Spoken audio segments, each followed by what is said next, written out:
I Well, can see it. the way I our can see it topics work, coming. I'll probably ambush you with topics that isn't even on that list. Yeah, true. And big true. Doesn't even matter. I can't stop you. There's nothing I can do. Hello, ladies and gentlemen. Welcome to another episode of the Mythic Banter. We are coming to you not live, but pre-recorded from a different location. I've been moving. I'm at my new home office. I now have a standing desk too. You're not getting standing desk exclusivity anymore, my guy. But nice. Welcome back to the Mythic Banter. Sorry for missing last week. I kind of did the moving thing very short notice. I was just like, you know what? It's today. It's happening today, right now. Yeah. I'm not streaming tomorrow. And then funny thing was, I came here and I set up real fast and then I messaged you, hey, actually, I can record in the next 2 hours, like with the rinkiest, dinky setup. I had like a terrible webcam, but I had like one PC setup and I was like, actually, I can do it. I can. Yeah, no, he's doing something else, I think. After he told me that he can't, I started doing other things, right? So I left the house. I started going and running errands because we're not going to be recording. And then he's like, "Oh, I can kind of record now." And I'm like, "Dude, I'm not even at home. What are you talking about? Like, this isn't gonna happen." So we just ultimately decided, nah, never mind. But finally, Rurikhan is at home in a home office. You know, spending time with these kids, which is nice always, right?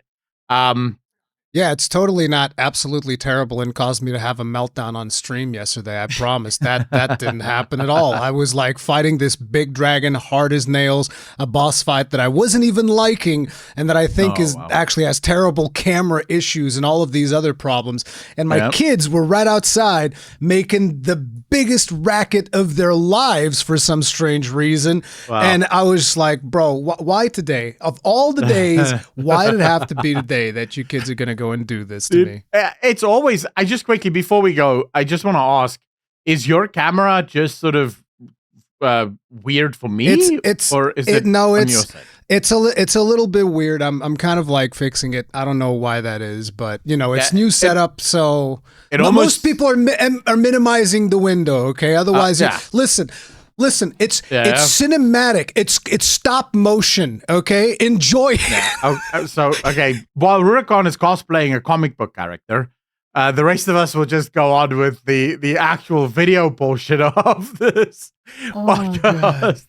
But no, I mean, you take the good with the bad, right? And fundamentally, it's still, I think, overall better than not.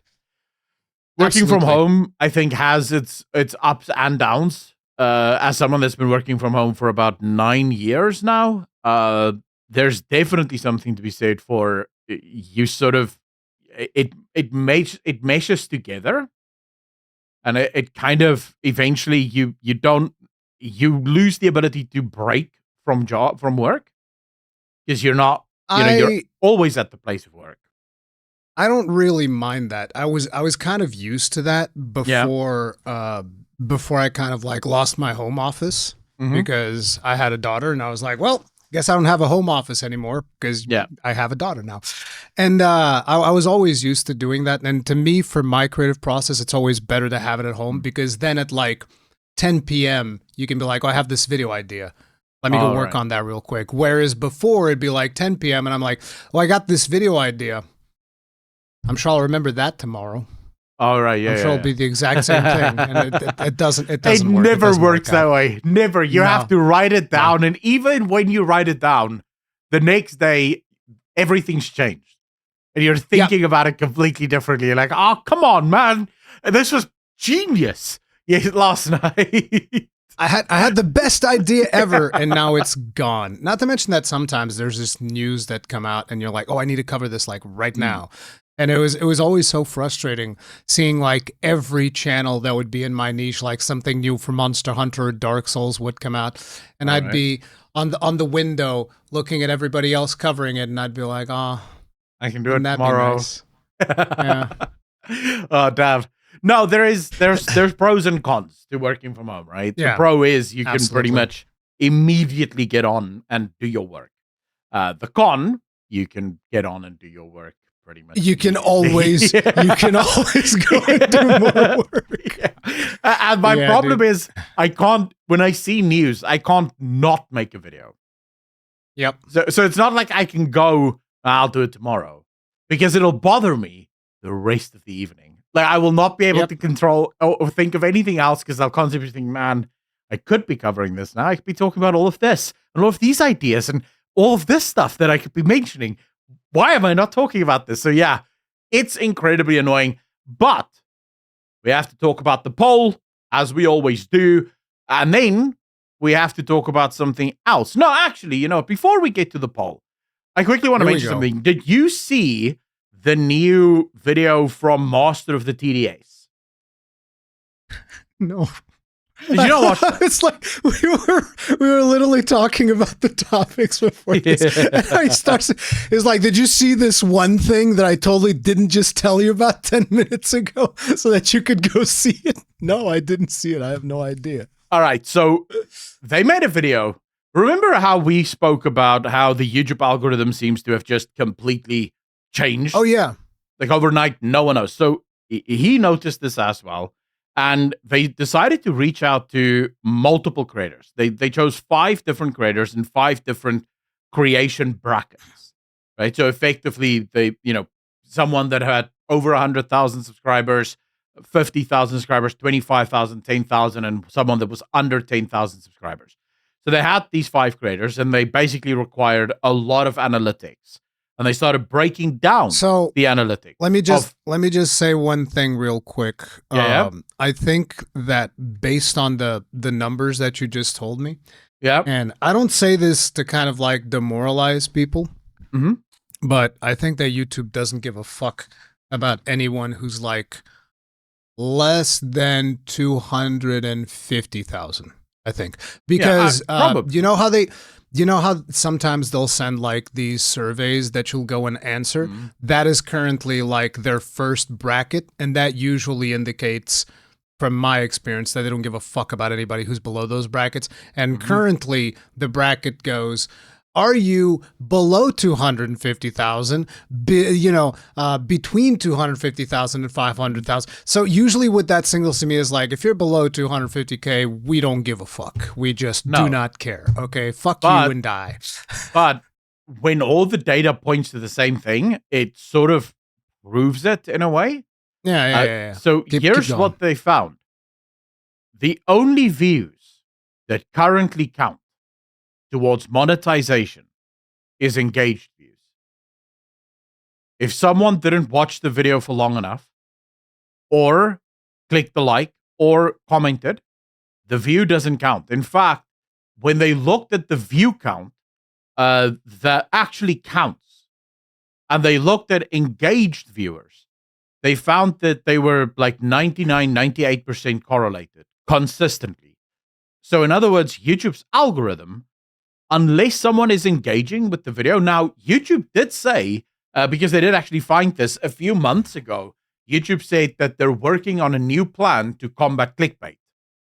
And this is their new plan. It doesn't matter if someone clicks the video. It doesn't matter if someone watches the video. They want to know, are you engaged with that video? It's interesting because in a way, this is so self-inflicted because people are just like, the clickbait has ramped up so much over the last decade. It's absolutely insane. Don't get me wrong, we all do clickbait to various degrees, but there are some extremes that people go down the road. I feel like I'm kind of doing the opposite of clickbait nowadays, which is like I got very inspired by Moist Critical video titles, which he just types some random bullshit on there. So like my latest video, the title was just like, Eulers are stupid. It's like, that's it. That's nice. The title. Eulers are stupid. I personally think that there's the problem with their change now is I think it's too aggressive, because I do agree with you. I think there are way too many people that have become super clickbaity. Right, to the point where it almost destroys YouTube, because you'll click on videos and realize like halfway through the video, wait, this has nothing to do with what I clicked on. or it's so loosely related to what I clicked on that you may as well just say that it isn't really related to it. The other day I was watching a video about the collapse of the Chinese economy, and about 20 minutes into this 43-minute video, I realized, wait, this guy's just rehashing nonsense. He's just giving me a historical update. So I skipped ahead, and he never actually provides actual evidence that the economy is collapsing, just a bunch of old news stories about stuff that's gone wrong in China. Why do you need evidence? Why do you? It's like, well, why did you want the video to be about the topic that is mentioned in the title? Why would you want that? I mean, listen, it's like EA defended in the Parliament all those years ago. It's a surprise video. You never know what you're gonna get. No, of course. I mean, far be it for me to demand that my videos are actually what I clicked on, but at the same time, I think YouTube want that. I think YouTube is way too aggressive at the moment. Because effectively what we have at the moment is, unless you can get every single one of your viewers to hit the like button and every single one of your viewers to watch for 80% plus, and before people go, well, if people aren't watching 80% plus of your video, is your video even that good? The issue with YouTube is, let's say you're watching this podcast right now, but then your phone rings and someone phones you and you quickly have to leave the house. You maybe watch 10 minutes of that video. You're going to watch it later. But according to the YouTube algorithm, you stopped watching at 10 minutes. So the algorithm says, wait, so this podcast isn't good. We'll stop showing it to other people. Even if you do come back later and you watch it, if enough of you do that, the algorithm just goes, okay, well, never mind. I'll show people other content because this content clearly doesn't work. So effectively the algorithm at the moment asks people to basically beg their viewers to subscribe and like and comment, just so that they can tell the algorithm, hey, I do like what I'm doing here. So it's time for you, dear viewer, to hit the like button and subscribe. No, it is very much appreciated. But, at the end of the day, it's something that I wanted to discuss because I do think viewers will now have to be informed on this. If you have favorite content creators, even if it's not me or Ruri, maybe this is your first time watching the podcast. If you have other creators that you love and you love seeing their content, engaging with their content truly is what YouTube cares about now. Which I realize is stupid because sometimes you just want to be watching a video, right? Sometimes you just want to watch. Like, what's all this extra work that you got? I guess I have to go click all these stupid buttons. But it's like, imagine you're watching TV and then you have to play like a little mini game in your remote to continue watching TV. Like, otherwise the channel goes away and you never get to watch it again. That's literally what it is. Imagine you're watching Netflix and they demand that every 15 minutes you hit the like button to say that I'm still liking this. One of the things that it reminds me, the thing that annoys me most, when you're watching Netflix, you may be lying down, just chilling, watching, and then after a few episodes, it goes, are you still watching? It's like, dude. Yeah. I'll tell you when I'm no longer watching. Stop interrupting my viewing experience. Yeah, exactly. What if I paid for the whole month of Netflix. If I want my TV to be playing Netflix all month long, I don't give a fuck about your servers, bro. You leave that TV running the show that I'm not watching and it's still running. I do not care. Same thing with electricity. It's like, we need to power down. I pay for the electricity, motherfucker. I want that TV running 24/7 on Netflix, just because I want to. Yeah. Leave me alone. I don't need to be reminded. Yeah, literally exactly that. But okay, so, if you haven't subscribed yet, if you haven't liked yet, please do so because it does help out, or do it to your favorite content creators because it does help out. And also, I feel like I have to mention, if you are a member of the channel, remember you get access to this episode 24 hours before everyone else. So just so you know, there's a few perks to being a member. But okay, poll time. We have to talk about those Polish people. It's time for you to get on that stripper pole and show us what you got. Oh, yeah. 11 days ago, because we didn't have an episode last week, but 11 days ago, luckily this is still pertinent because the layoffs just keep coming, right? But I asked the question, are we going to see more layoffs in the games industry?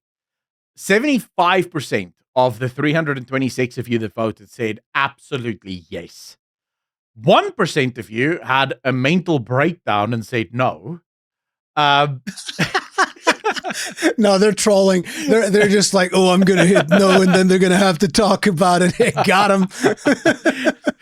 Probably, right? Although there are people who we'll talk about this later, but there are people who think certain games are game of the year that shouldn't be game of the year. So stranger things does happen, right?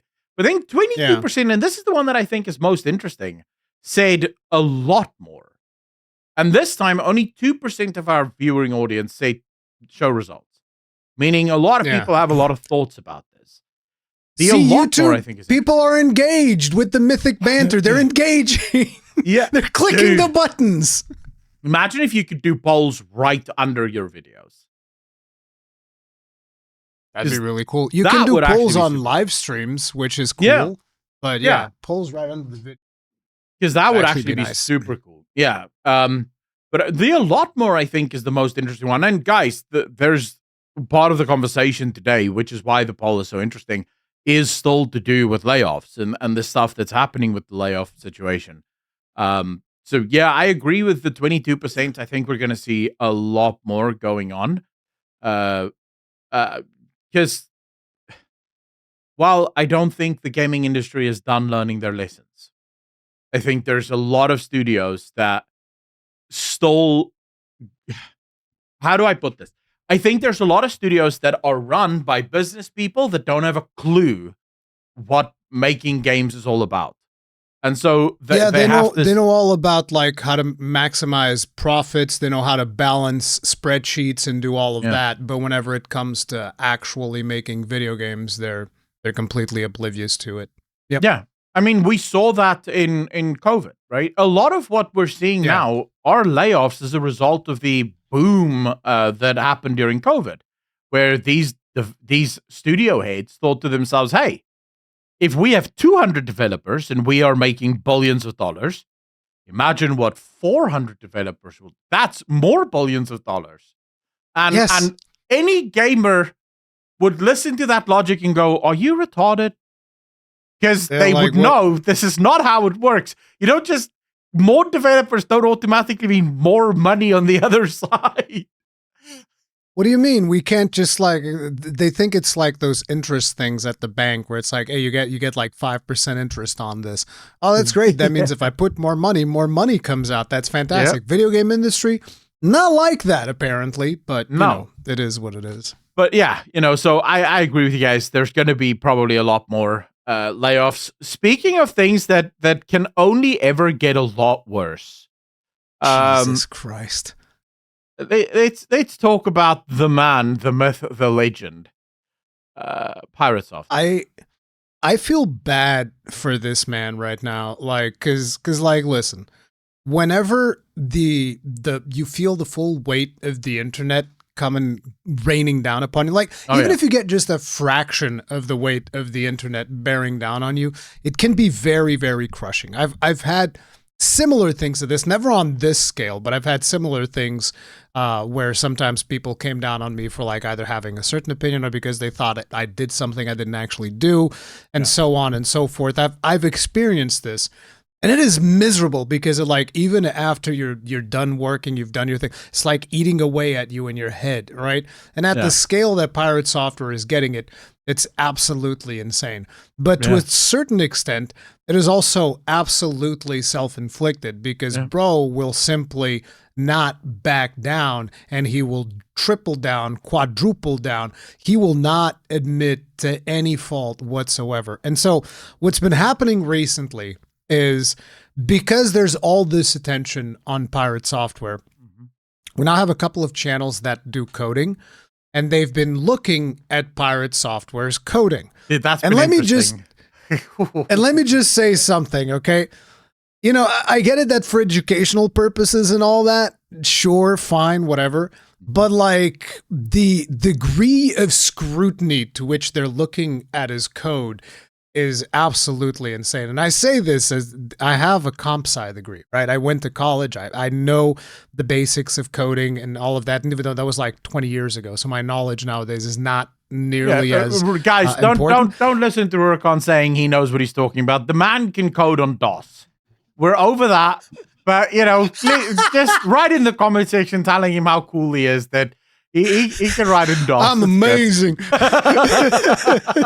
No, it's like the point is I can have a basic understanding of like if then statements, for functions, all of that, all of that stuff. I understand how it works, DOS. even though my not in DOS, bro. I coded in Windows. I coded in a bunch of I even coded in assembly, which is worse than DOS, okay? Like, listen, in assembly, I had to do code in assembly back in the day where these computers were so old that we had to go to like a separate building in the college where they kept all the really old shit, and we were coding in assembly. And let me tell you, assembly was so unoptimal that the way my code worked, me and my friend, we worked on this project. It was like, okay, so listen, we need to go from line 100 to like line 200 or something. But the problem is you couldn't just jump 100 lines because that was too intensive for the computers at the time. So it's you would do a jump to line like 25, and then on line 25 there would be another jump in instruction to go to line 50, and then on line 50 another one. And so the code would be that was terrible code. Okay, it was atrocious. But we were just like, listen, I just want to pass this fucking grade. Ain't nobody using this goddamn language anymore. This is like I'm writing in Latin or some shit. Yeah. But yeah, I've done some coding. Is all I'm saying, right? And the other thing that I would like to bring up, obviously. Yeah. But the thing that I would bring up is like, it always sucks when somebody is looking at your code after you've done it. Yeah. Because they can find like all the little flaws, whereas because the thing about coding is like you can be thinking about a problem and you can be thinking about that coding problem for like 3 hours. Yeah. And maybe you came up with a solution, maybe you haven't. And this is why it's so much cooler to code with somebody else, because you can be looking at it some way and then the other person comes in, looks at your code and goes like, have you tried this? And you're just like, fuck, because you're thinking about, I need to solve the problem this way, and somebody comes in from the outside and it's like, but what if you just solve it this other way, this completely different thing? And you're like, damn it, because you've been so focused on your one way of thinking, and then you're just like quadrupling down on bad input. So that's why having more people look at your code is like way better. But anyways, these guys looked at his code, and there's a whole bunch of problems there. Like, it's not optimal, and there's like performance issues that his game is going to have, despite the fact that, because he has this game that's heartbound, which is like pixel art and all of that stuff. So it shouldn't be that demanding. No. But apparently, if you put it on like if you go back to those PCs that you used to program on, it would probably give a lot of trouble, thanks to the coding. Yeah, I know, but like it should work fine on most systems, but apparently people are saying like, oh, because of the way that he's rendering this, because of the way that he wrote this function, it's actually not super optimized. And they're like really honing in on it, and then they also honed in on what he used to do like DRM for his game. That was to me was to me, that was the most interesting part of all of that. Because I'm with you, just by the way, on the whole programming thing. It's like, dude, he programmed it to work, right? And that was his decision. He made certain decisions. It's very rare. As long as it works, it's not wrong. Is it the most optimal? Maybe not, but who gives a shit, right? It runs, it works, it does what it needs to do. The DRM stuff I found ridiculously interesting. And before you continue, I'll just say, go ahead. The reason I do is because Thor marketed himself from day one as like this expert on security and sort of like being a white hacker, that kind of thing, right? So he was like this expert on DRM and finding ways to stop cheaters. But okay, so continue. So what happens with the DRM situation to me was just like the level of arrogance, because these people brought up clips of him like talking about the DRM solution that he had for his game. Yeah. And he just goes, he's like, oh yeah, I made my game unpiratable. And I was like, what? I made my game unpirateable because all of the powers that you unlock in the game are tied to your Steam achievements, and that So makes I the went game to the high unpirateable. seas just quickly after I heard him say that. I went to the high seas, and there sure is a lot of people that figured out how to pirate it. Just FYI, but No, never but mind. it's like to me the biggest thing is like how arrogant do you have to be where like I'm a genius, nobody's ever thought of this. Yeah. It's like, come on, man. What the fuck do you mean? Especially when what he thought of is so basic. Like you hear him say it. It's so you're like- easy. Apparently, it's so easy to like emulate Steam and whatnot because people talked about it and they were just like, oh yeah, you can just totally emulate this shit and like completely pirate the fuck out of it. And I was like, what? How arrogant do you have to be to think that you just found like something super basic and you just instantly assume that like nobody's ever thought of this because I'm a fucking genius? It's like, come on, man. It's like, no, I've never even considered that when I was like coding. I was like, I'm sure somebody figured out a much better way of doing this shit, but this is how I can get it to work, so this is fine. The one guy, like, the one guy that I was watching actually showed how quickly afterwards they cracked his game. And it was like an hour after Hardbound went live, there was a pirate copy of Hardbound available to play. Right? That's how quickly they figured out how to get around his. Because the whole thing is it's tied to your save file on Steam. Yeah. So unless you have a Steam save file, you can't actually play the game. But the problem is you have literal, as Rurikhan said, Steam emulators that emulate a Steam save file, which is literally available on GitHub. Like you can literally go download any one of hundreds of Steam emulators that will just do it. So yeah.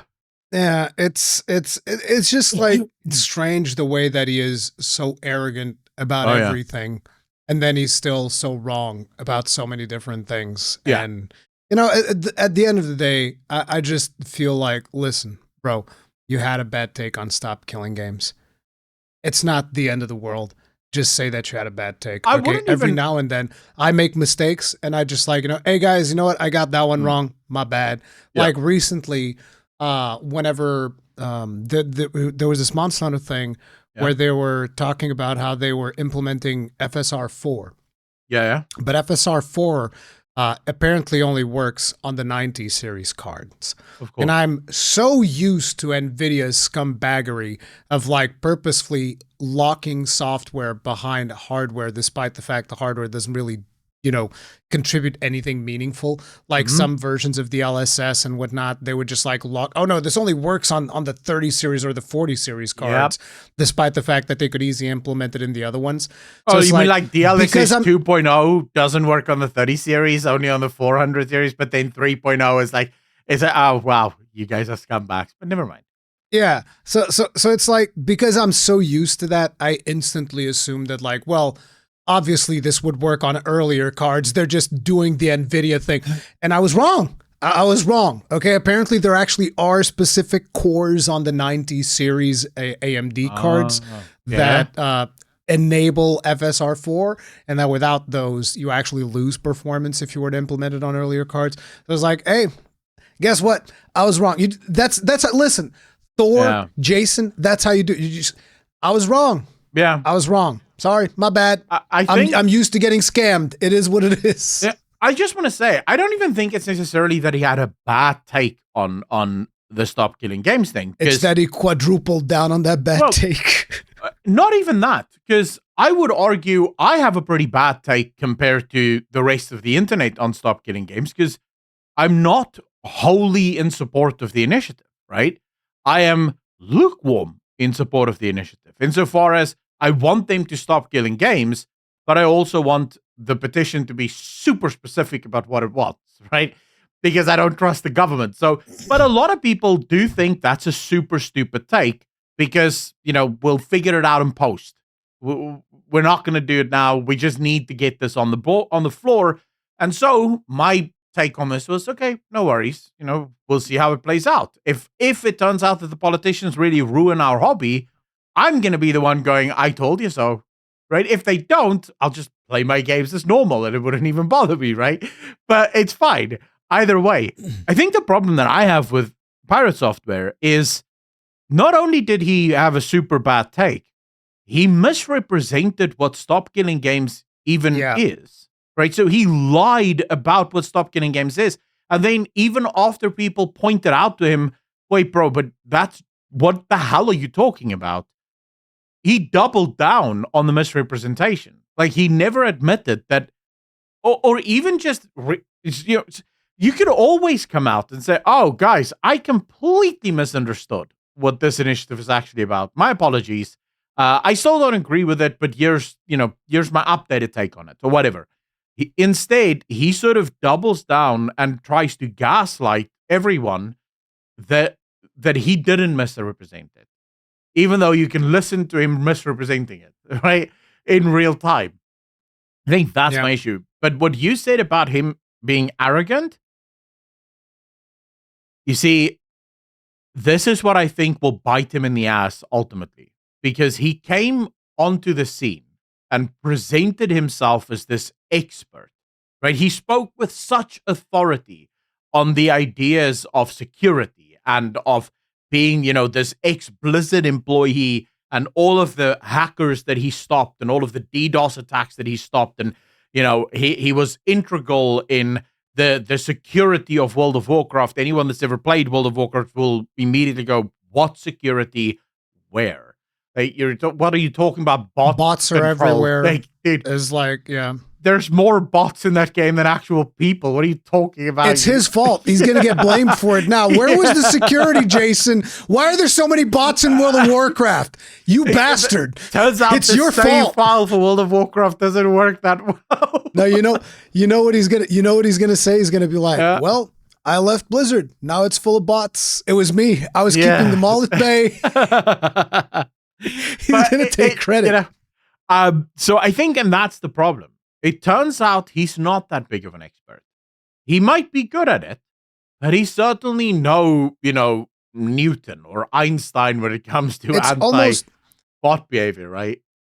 It's almost like the Elon Musk situation with Path of Exile, right? Yeah. Do people actually care if Elon Musk is like a pro Path of Exile 2 player? No. Oh. No, nobody really cares. They would rather him just play the game. Just play the game, bro. Just make your cars, bro. Like, no one gives a shit. Yeah, exactly. Just play the game if you want to. Stream it on X. Do whatever the fuck you want. Nobody cares. Just don't try to sell it to people. Especially streaming on X. You don't understand. I'm the best. I'm the best hardcore player in the world with his tab that says Elon's map. It's like, bro, come on, bro. Come on. Yeah. Now. Like, what do you mean? What are you talking about? It's crazy. I think it's really annoying, especially with Pirate Software, because this is the whole thing. He presented himself as an expert, and now it's turned out he's not that big of an expert. He's good, but he's no second coming. And the issue is he wants to be seen as the second coming, right? So he won't just admit, yeah, guys, I make mistakes like everyone else.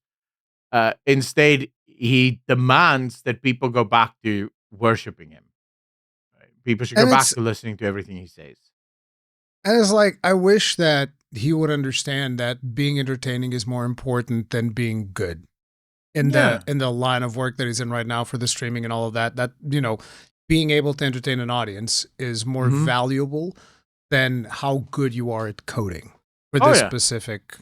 It's just like, I don't know. I guess I just look at it differently. Like, I never tried to be, I'm going to be the best Monster Hunter player. I'm not. I always tell people, if I can do it, anybody can do it. So it's like. Yeah, I think, in fact, if you look at the greatest streamers of all time, very few of them are the best at what they do, right? Ninja is one of the few exceptions of a guy that was super good at Fortnite. But, and this should be mentioned, when Ninja played actual professional Fortnite players, he got his ass handed to him.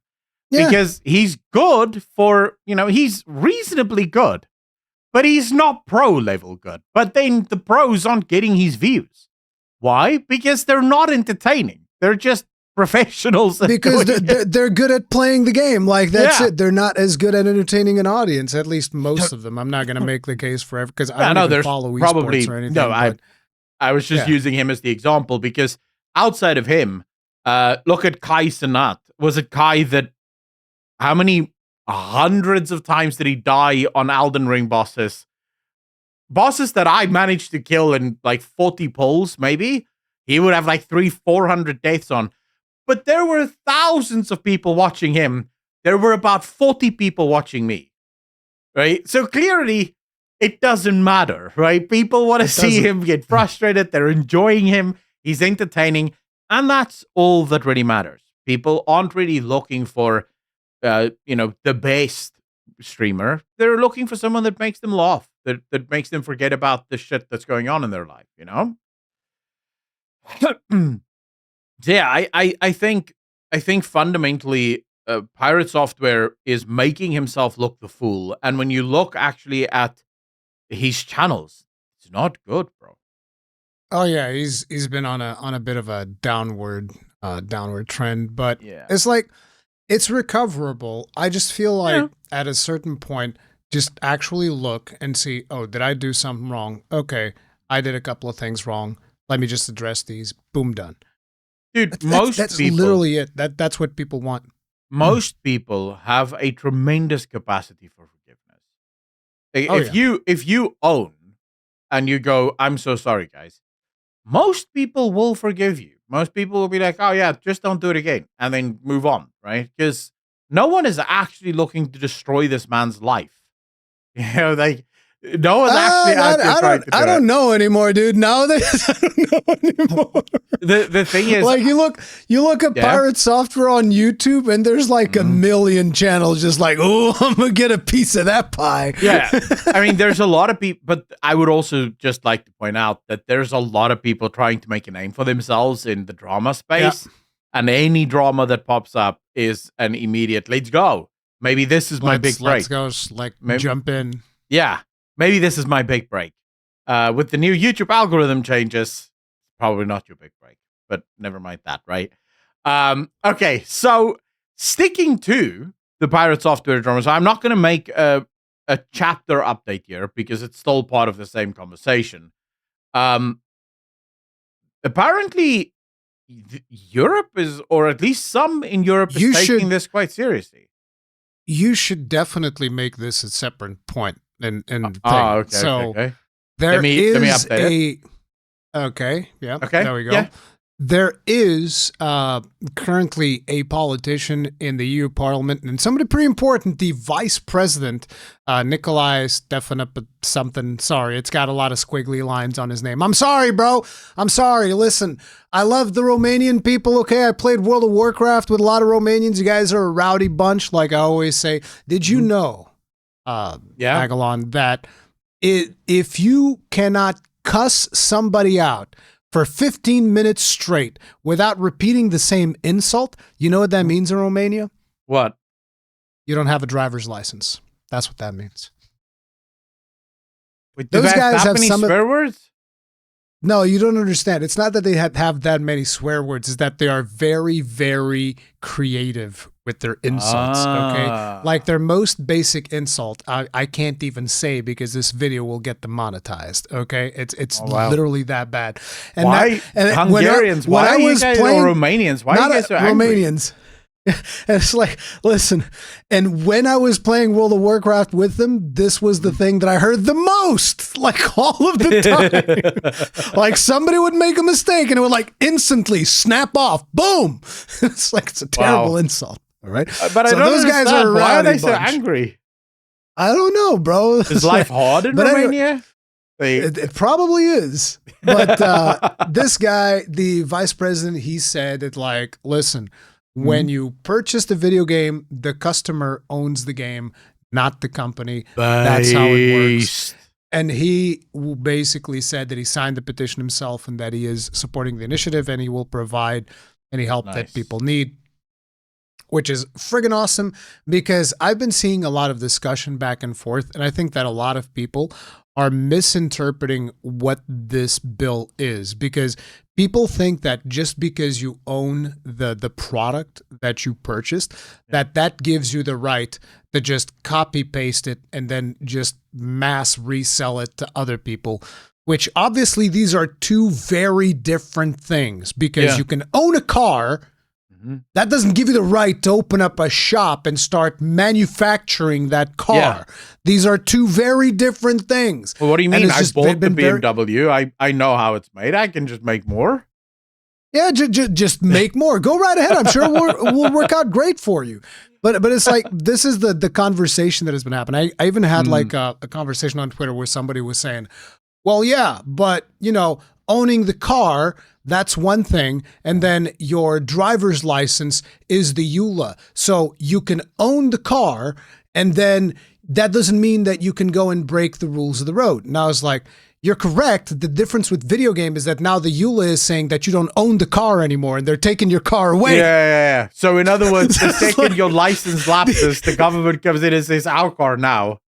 Let's go. It doesn't work like that. You need to understand what is being argued here, which is like very different. And it's like, ownership of the game does not mean ownership of the IP. These are two very different things that people keep conflating. And I don't know if people genuinely do not understand, or if they're just like trying to, argue in bad faith. I no longer know what is going on, but I've been having a lot of these conversations recently because I made a video where I basically said these EULAs are stupid in regards to the stuff that happened with Ubisoft, where people noticed that Ubisoft had that update that they did, which wasn't even recent. It just came to light recently because of the Stop Killing Games initiative. But Ubisoft has that termination clause that says, once we decide to terminate this, you have to destroy all the copies of the video game in your possession. You have to destroy physical you have to kill everything.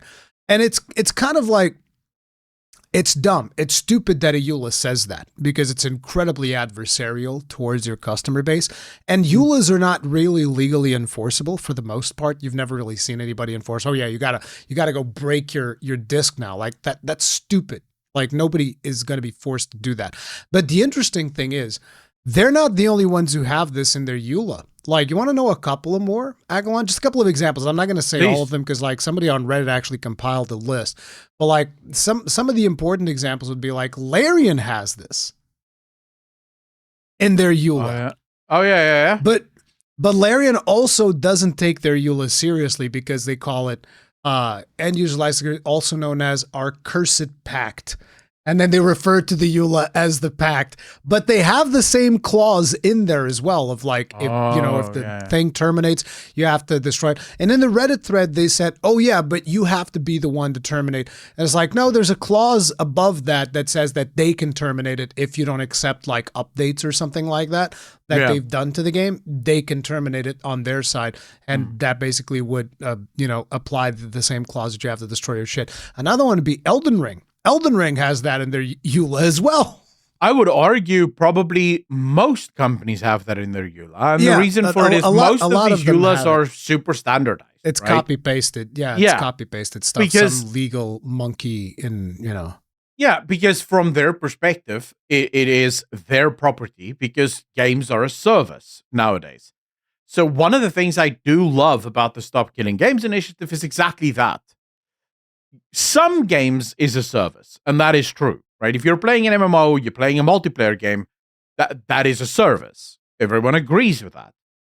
But a single-player game is not a service. It's a game, right? Cyberpunk 2077. How is that a service? In what way? Once you have the game, it's yours and you're the only one playing it, right? Like you can play it offline. So my issue is, and again, it's always this sort of thing of rules get made because of very bad actors doing very bad things that then affect everyone else, right? Because you absolutely do have, so for example, we spoke about this just before we started. In the past, when games were still physical, I don't know, many of you were probably not alive back then, but you guys would not believe this. There was once upon a time, these magical shops that you would walk into, right? And these shops was almost like think of Steam, but physical, where you had all of these boxes with games in them. You could pick one, and then you could take it and pay them, and take that home, and it was just yours now. Like you just had this thing now that was just your game forever and ever. But then let's say you finish that game, but maybe you now want to buy another game. Well, you could go take that game back to this magical shop, and they would actually buy the game back from you and give you money or in terms of store credit that you could then spend on buying other games that you might want to play. This is how it used to work. And then came the era of the internet. We had the online games that came out, and this was put an end to through the magical world of accounts. Suddenly you needed accounts for literally everyone, and the game would be tied to your account. So you can't sell the game because it's tied to your account. And selling your account is illegal. Now, I get why they did that, right? Because it stops sort of gold farmers from going into a game like World of Warcraft, leveling an account to 80 on every single class, and then selling that account. So basically, you're just doing these sale accounts, right? Where everything's just leveled to 80 and then sold. So they're trying to get rid of that. I get that. But at the same time, why can't I sell my games? It's mine. I bought it. If I no longer want to play it, I should be allowed to sell it. You know? I believe that there were also initiatives in Europe where they were trying to get that passed where you would be able to resell digital goods. Yeah. I don't know where that ended up going, but I do believe that for a while they were trying to pass that. I feel like that would be one where the games lobbies would fight tooth and nail to stop. Because remember, reselling of a game cuts them out of the loop. They're not going to get money for the resale. That's why for a while, you probably didn't experience this because you don't really play console games, but for a while we had something called the Online Pass. You ever heard of this? No. Accolonn doesn't know about the Online Pass. This is hilarious. This is a piece of gaming history, so you're going to learn here today, Accolonn. So all right, I'm ready. What happened was, and this, I think that the first ones that started this was obviously EA. I'm pretty sure it was EA. This makes sense. So what was happening is, because of that secondhand market that you're talking about, you had some games which would have like their optional online portion, right? Yeah. And so what would happen is, because people were just reselling these video games, these companies going like, this is some bullshit. Like, I can't make any money off of this. So effectively, every game that came out for a while would have with it a code inside the box. So the game would be on the disc, but then there would be an extra code that you would have inside the box. Okay. And when you would claim this code, this would give you an online pass to play that video game online. So in order to play it online, you needed to have this code. So like, for instance, I think that Mass Effect 3 is one of the games that had that, because Mass Effect 3 had that multiplayer thing. Oh, yeah. So if I was to buy Mass Effect 3 for console, because obviously on PC you already had the accounts and stuff, doesn't really matter. Yeah. But if I was to buy like the PlayStation 3 version of Mass Effect 3, and then I'm like, okay, I finished it, and I sell it to you, you can't go and play online because I already claimed the online pass. Oh, okay. And so you then have to go to the EA store and buy an online pass so that you can, so you have to pay me for the game and then pay EA to play online. And this was like, for a while, that like most games would have this. And this, by the way, is the reason why so many games, you'd be like, why does this game even have multiplayer? It feels so tacked on, so that they could charge you for the online pass. Oh, yeah. Okay, I get what you mean. But again, you know, I fully respect that it's either EA or Ubisoft that did that first. That's just my bias is one of those two were the scumbags, right? Because back then, Blizzard was still finding their feet in the scumbag world. So they probably want that, right? Nowadays, Blizzard is definitely a contender. But back then, you know, it wasn't as bad yet. But basically, when it comes to online games being a service, I actually see it differently. To me, it's like, listen, if I pay an upfront price for a video game, I'm buying the video game. Yeah. Then the server side portion of that is the service that you are providing to me. Now, I can't play the video game without the service portion, but I still bought the video game, which is why, to me, it is always important that if you then decide to sunset the online video game, I expect to see a copy of the server software be provided to me so that I can host it locally and play it for myself. I think, understand that while the game is an active service, me having that server software would effectively be competition against the official servers.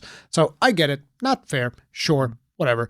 Yeah. But when you are no longer providing the official servers, you should give people a server that they can host themselves locally. I don't even understand. I don't even understand why the gaming industry is so against this. You could absolutely turn this into a money-making experience, right? Because all they would have to do is say, okay, our plans for the sunset is effectively, we'll give you access to servers for $6 a month. Because most online servers will charge you a fee per month, right? So we won't charge you full price anymore. But if you want access to the servers, we'll charge you $6 a year or $7 a year, and you get access for it. That actually would open them up for liability because then they would have to maintain those servers. Well, they could put into writing that we simply provide the servers. We do not provide any of the moderation or any of that stuff. But I get your point. So the other option would just be to say, at that point, they're still providing you with a service, and therefore it's like, oh, imagine, servers went down. Oh, shit, we have to go figure out what's going on. But it's like the other way is like, here's the software. You fucking figure it out. We're out of the game. And like, that's it. That's all you got to do. That's literally all you got to do. And by the way, a lot of people then go like, oh, you want source code. It's like, I don't want source code. I don't want none of that. I want a fucking binary, okay? I want the same thing that Pal World gives everybody when you buy Pal World. Pal World literally just gives, hey, here you go. Here's the server binaries. When it released, it didn't even have like a proper manual on how to set it up. It's just like, hey, here's the binary, fucking figure it out, right? Yeah. And people went on and they figured it out. And Enshrouded, same thing. Here's the binaries, host your own server. These don't even have like a graphical user interface. These are literally like command line servers that are running, which is what most servers Valheim has its own server.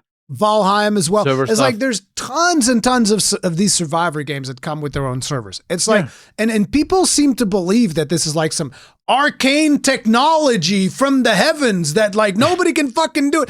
It's like, brother, you can go get a World of Warcraft server right fucking now. Yeah. You can, it's a pirate one, but you can just go get one and host World of Warcraft locally on your computer right now. And this is like, potentially the biggest MMORPG, okay? Yeah. It's like, this shit is not nearly as complicated as so many people seem to believe. It's like, oh, you don't understand it. They have like these proprietary servers with the tech. It's like, no, it's not, okay? This is fucking software. This is not like some arcane magic from the heavens, okay? Yeah, I mean, to be fair, it's just very frustrating whenever I see other gamers arguing against this. And then they're like, well, but then the company is responsible. Like, no, they're not. Why are they responsible? They give you the software. And that's like, they finished the server. They give you the software and that's it. There's no more responsibility. They're like, well, what about cheaters? And I'm like, what do you mean, what about cheaters? You're hosting the server locally. This is not like some random person You're the one. You and your friends. You're hosting you're this responsible. Shit. If someone's cheating, tell your friends to cut it out. If your friends are cheating, go over to his house and punch him in the face. Like, fucking sort it out. Like... and the thing that really, really just like annoys me so much is whenever I see people coming up with like all of these roadblocks that they just help the corporation. Like that's what it is. It's like, you don't understand because then there will be cheaters and then there's all the, it's local server. It's local. You're hosting it. You're literally hosting it. It's on your computer. I'm going to get this through your thick skull. God. I'm so sorry. No. I fully understand your frustration because it does feel like you're sometimes speaking to like a wall. No one seems to be thinking, hold on, there might be something, there might be more to this. I think they just like take the company talking points, like literally that statement that the lobbying group made, and they're like, I mean, obviously they have to turn it down. It's like, obviously. How are they going to do the remasters if they don't shut it down? It's like, oh my God. I think one of the biggest problems is exactly that. People seem to think, people seem to be incapable of imagining another reality, right? So the current reality is always going to be the reality, and there's no way to imagine anything other than the current reality, which is obviously just not true. You know, there's plenty of other ways in which these things can play out, and Yeah. it is definitely worrying that we live. It's like, make no Mhm. mistake, if World of Warcraft shuts down, you're never going to have that same World of Warcraft experience ever again. That's never going to happen. You're never going to jump into it unless it's a pirate server or whatever, but you're never going to jump into a server and there's like thousands of other people there. It's not going to happen. No. That doesn't mean that I can't like host my own server and me and Accolonn can get together and go through like the Westfall quest lines or whatever and just fart around in there. And it's like, it doesn't mean that you can't still experience a portion of that world the way that it used to be. You can't do everything. You're not going to be able to do raids unless you're able to get 10 people together to join your server, right? Yeah. But you can still experience the rest of it, and you still have access to it, and you can still remember it. And it's just so frustrating to me that people don't understand. Like, because for instance, when I talked about Anthem, a lot of people are like, yeah, nothing with Valley was lost. Fuck Anthem. It's like, bro, I liked Anthem. And it's like, even though I haven't played it in a long while, doesn't mean that I wouldn't like to eventually go back and just like revisit, because the flight model was awesome, because the combat was awesome, and all of these things. Like when I was recording gameplay footage for the Anthem video that I did recently, I was like, oh man, I just want to play some more. I just want to keep playing. Fuck making the video. I just want to play the game some more because I got reminded of how fun it was. Yeah. It's frustrating that people don't understand that it's important to preserve this stuff. Oh yeah. No, I think people have to realize we are living in a world currently where a lot of these corporations are taking the piss. Right? They've gone way too far with a lot of stuff. Look, I'm not trying to get corporations to not make money. I want them to be able to make money, but I also want them to not take stuff away that I've already paid for. Because I don't care if I paid for this a decade ago or 2 decades ago, I paid for it. Unless you want to refund me because it's no longer accessible, you don't get to claim. And this is where the whole games as a service comes in, right? Because they've labeled it as a service, you paid for that service, and now the service is no longer available. Therefore, we don't have to refund you. So I personally think this specific stop getting games thing might actually unearth a lot more. I'm still skeptical of what the government is going to do and how the government is going to play it, because I don't always trust the government when it comes to these sorts of things. But I think overwhelmingly, this is a positive move. And it's definitely a conversation that needs to be had, because maybe, just maybe, some of these corporations wake up and stop trying to make everything a bloody service. You know, so many games exist today that are multiplayer games that should be single player games. They make no sense as a multiplayer game. Anthem being the biggest one. Like, Anthem It could should have have been brilliant optional if it was multiplayer. Yeah. It should have just like optional multiplayer, and you could have like NPC companions for the single player campaign. Absolutely. Yeah. I just, it's super, super, super annoying. But hopefully we'll keep you guys up to date on everything that happens here when there's more information. So moving on to, well, other things that's killing games, because, that's just where we are now in this modern era of ours. We have to talk about Rurikhan. How would you feel if I tasked you with training an AI to make videos about Monster Hunter, and then hold up, give me 2 seconds. Yeah. Hello?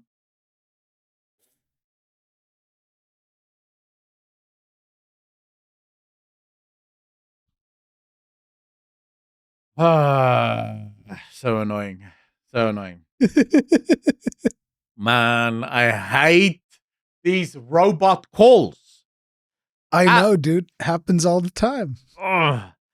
Okay, so as I was asking you before I was so rudely interrupted, How would you feel if I asked you to train an AI to do Monster Hunter videos, and then after you trained it, I fired you and just made Monster Hunter videos with the AI?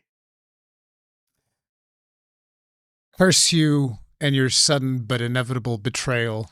Or at to Accolonn. Like Julius Caesar said.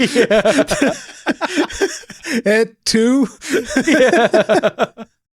Just eventually I'll have Rurikhan replaced by like an AI lookalike. That'll just sit there and agree with all of my right-wing talking points. I was actually thinking about this recently. I was like, man, AIs are like coming up in the content creator space and all of that. Could I be replaced by an AI? And the reality is that no, because the AI would play the video games better than me, and people were like, Rurikhan's not this good. This is some fucking fake shit. Dude, you want to know where? You want to know where I think it will actually show great promise? I've recently discovered quite a few expert channels. So what I mean by this is, I was watching people in my chat were like, dude, you have to hear this guy. He's so on point with everything going wrong in the West. And it's like, oh, okay, let's hear it. So I watched this guy, and the whole video is this guy sitting like this, right? So the camera is over there, and he sits like this, and he's like, what you have to understand is that, so he pretends as if he's being interviewed. As if he's talking to somebody? Yeah, as if he's being interviewed.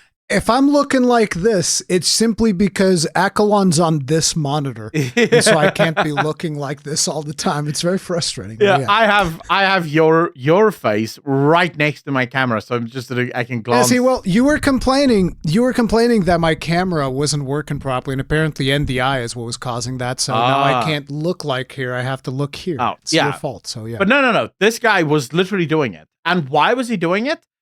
It's sort of the same thing you see in these shorts, where people will have the same backdrop as Joe Rogan, right? Those curtains. Because as soon as you do that, people immediately think that you have more authority than what you actually have.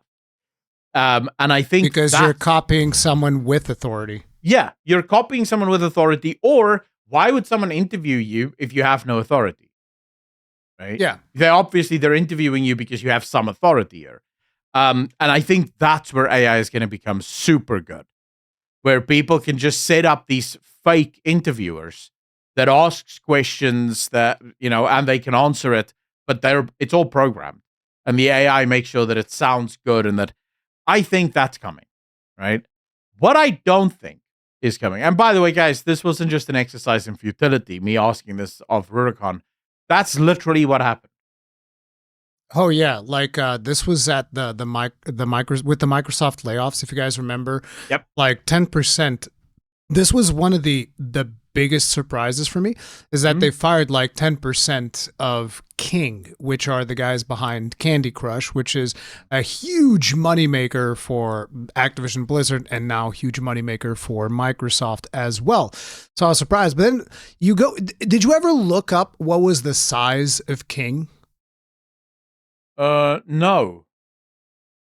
They have like 5,000 developers. What? Why? Let me actually look up to make sure that I'm right. What? How many people work at Candy Crush? It says here at 2000, it was like in 2017, it was 2,000 people. But I think that it was bigger recently. Like King, I remember seeing the number 5,000 somewhere. So like, yeah, it's absolutely insane, the number of people that they have working there. But anyways, they fired a lot of these people in the Microsoft round of layoffs. Well, now turns out that anonymous sources within developer King have said that the staff who were laid off are going to be replaced by the AI tools that they helped to train. So they've created these AI tools. I'm even going to quote from the article here. This is a gamesindustry.biz article. Speaking to mobilegamer.biz, one staff member at the Candy Crush Saga makers said that many of the level designers had been let go after spending months creating tools that would build levels more quickly. These tools, by the way, this is not quote, these tools were AI, as you'll now see. They then say the direct quote from their source.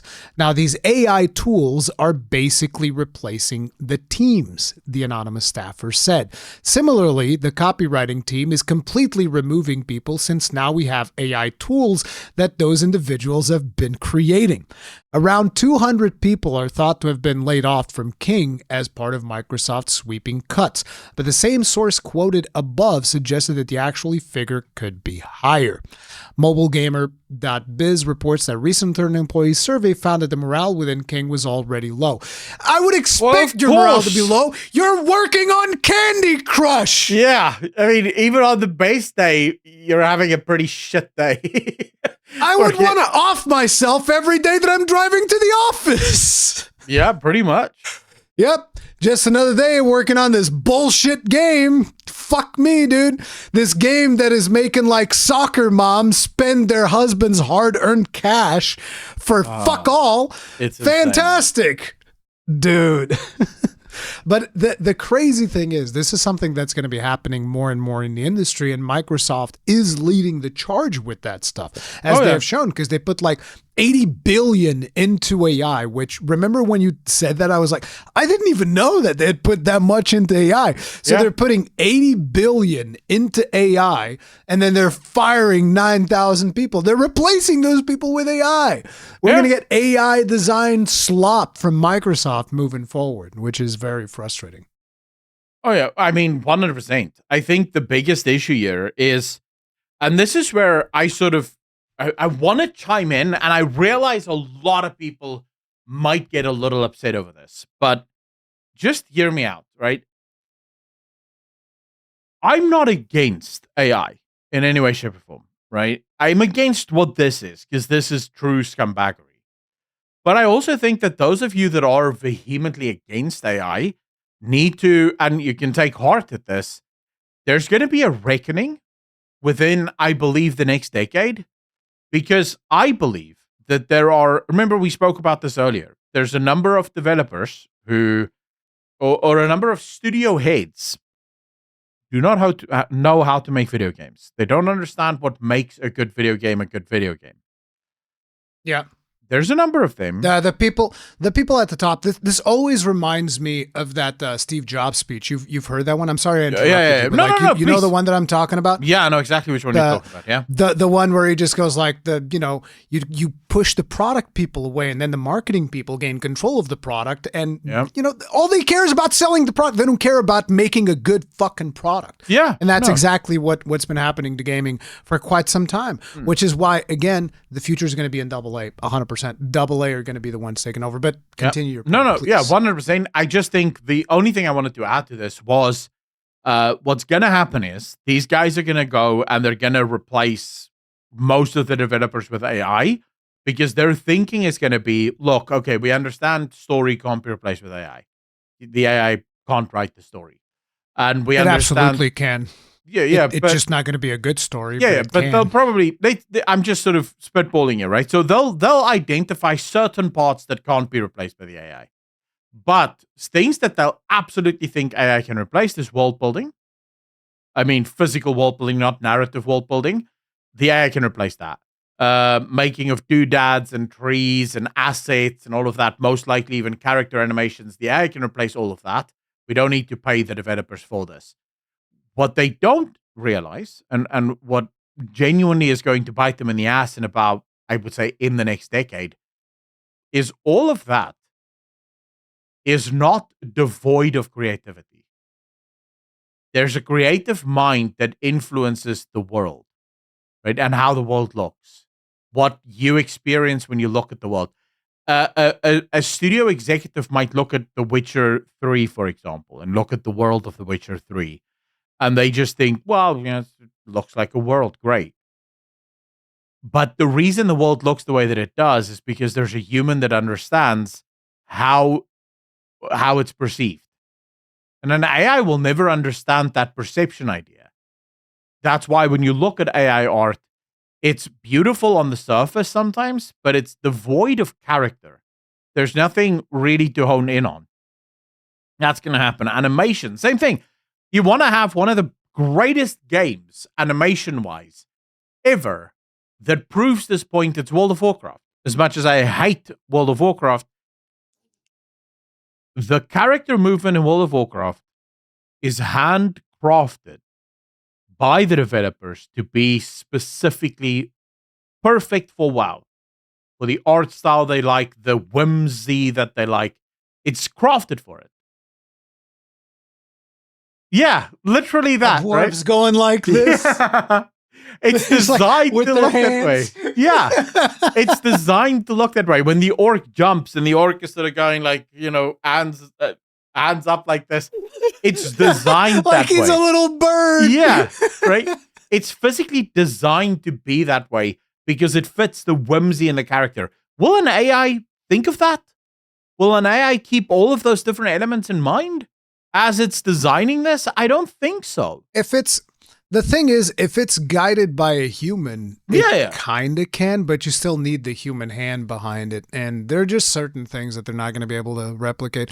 Like, I'll tell you what, for a while, I was actually trying to write this short story, but I suck at writing. I'm terrible at writing. And so this was very early.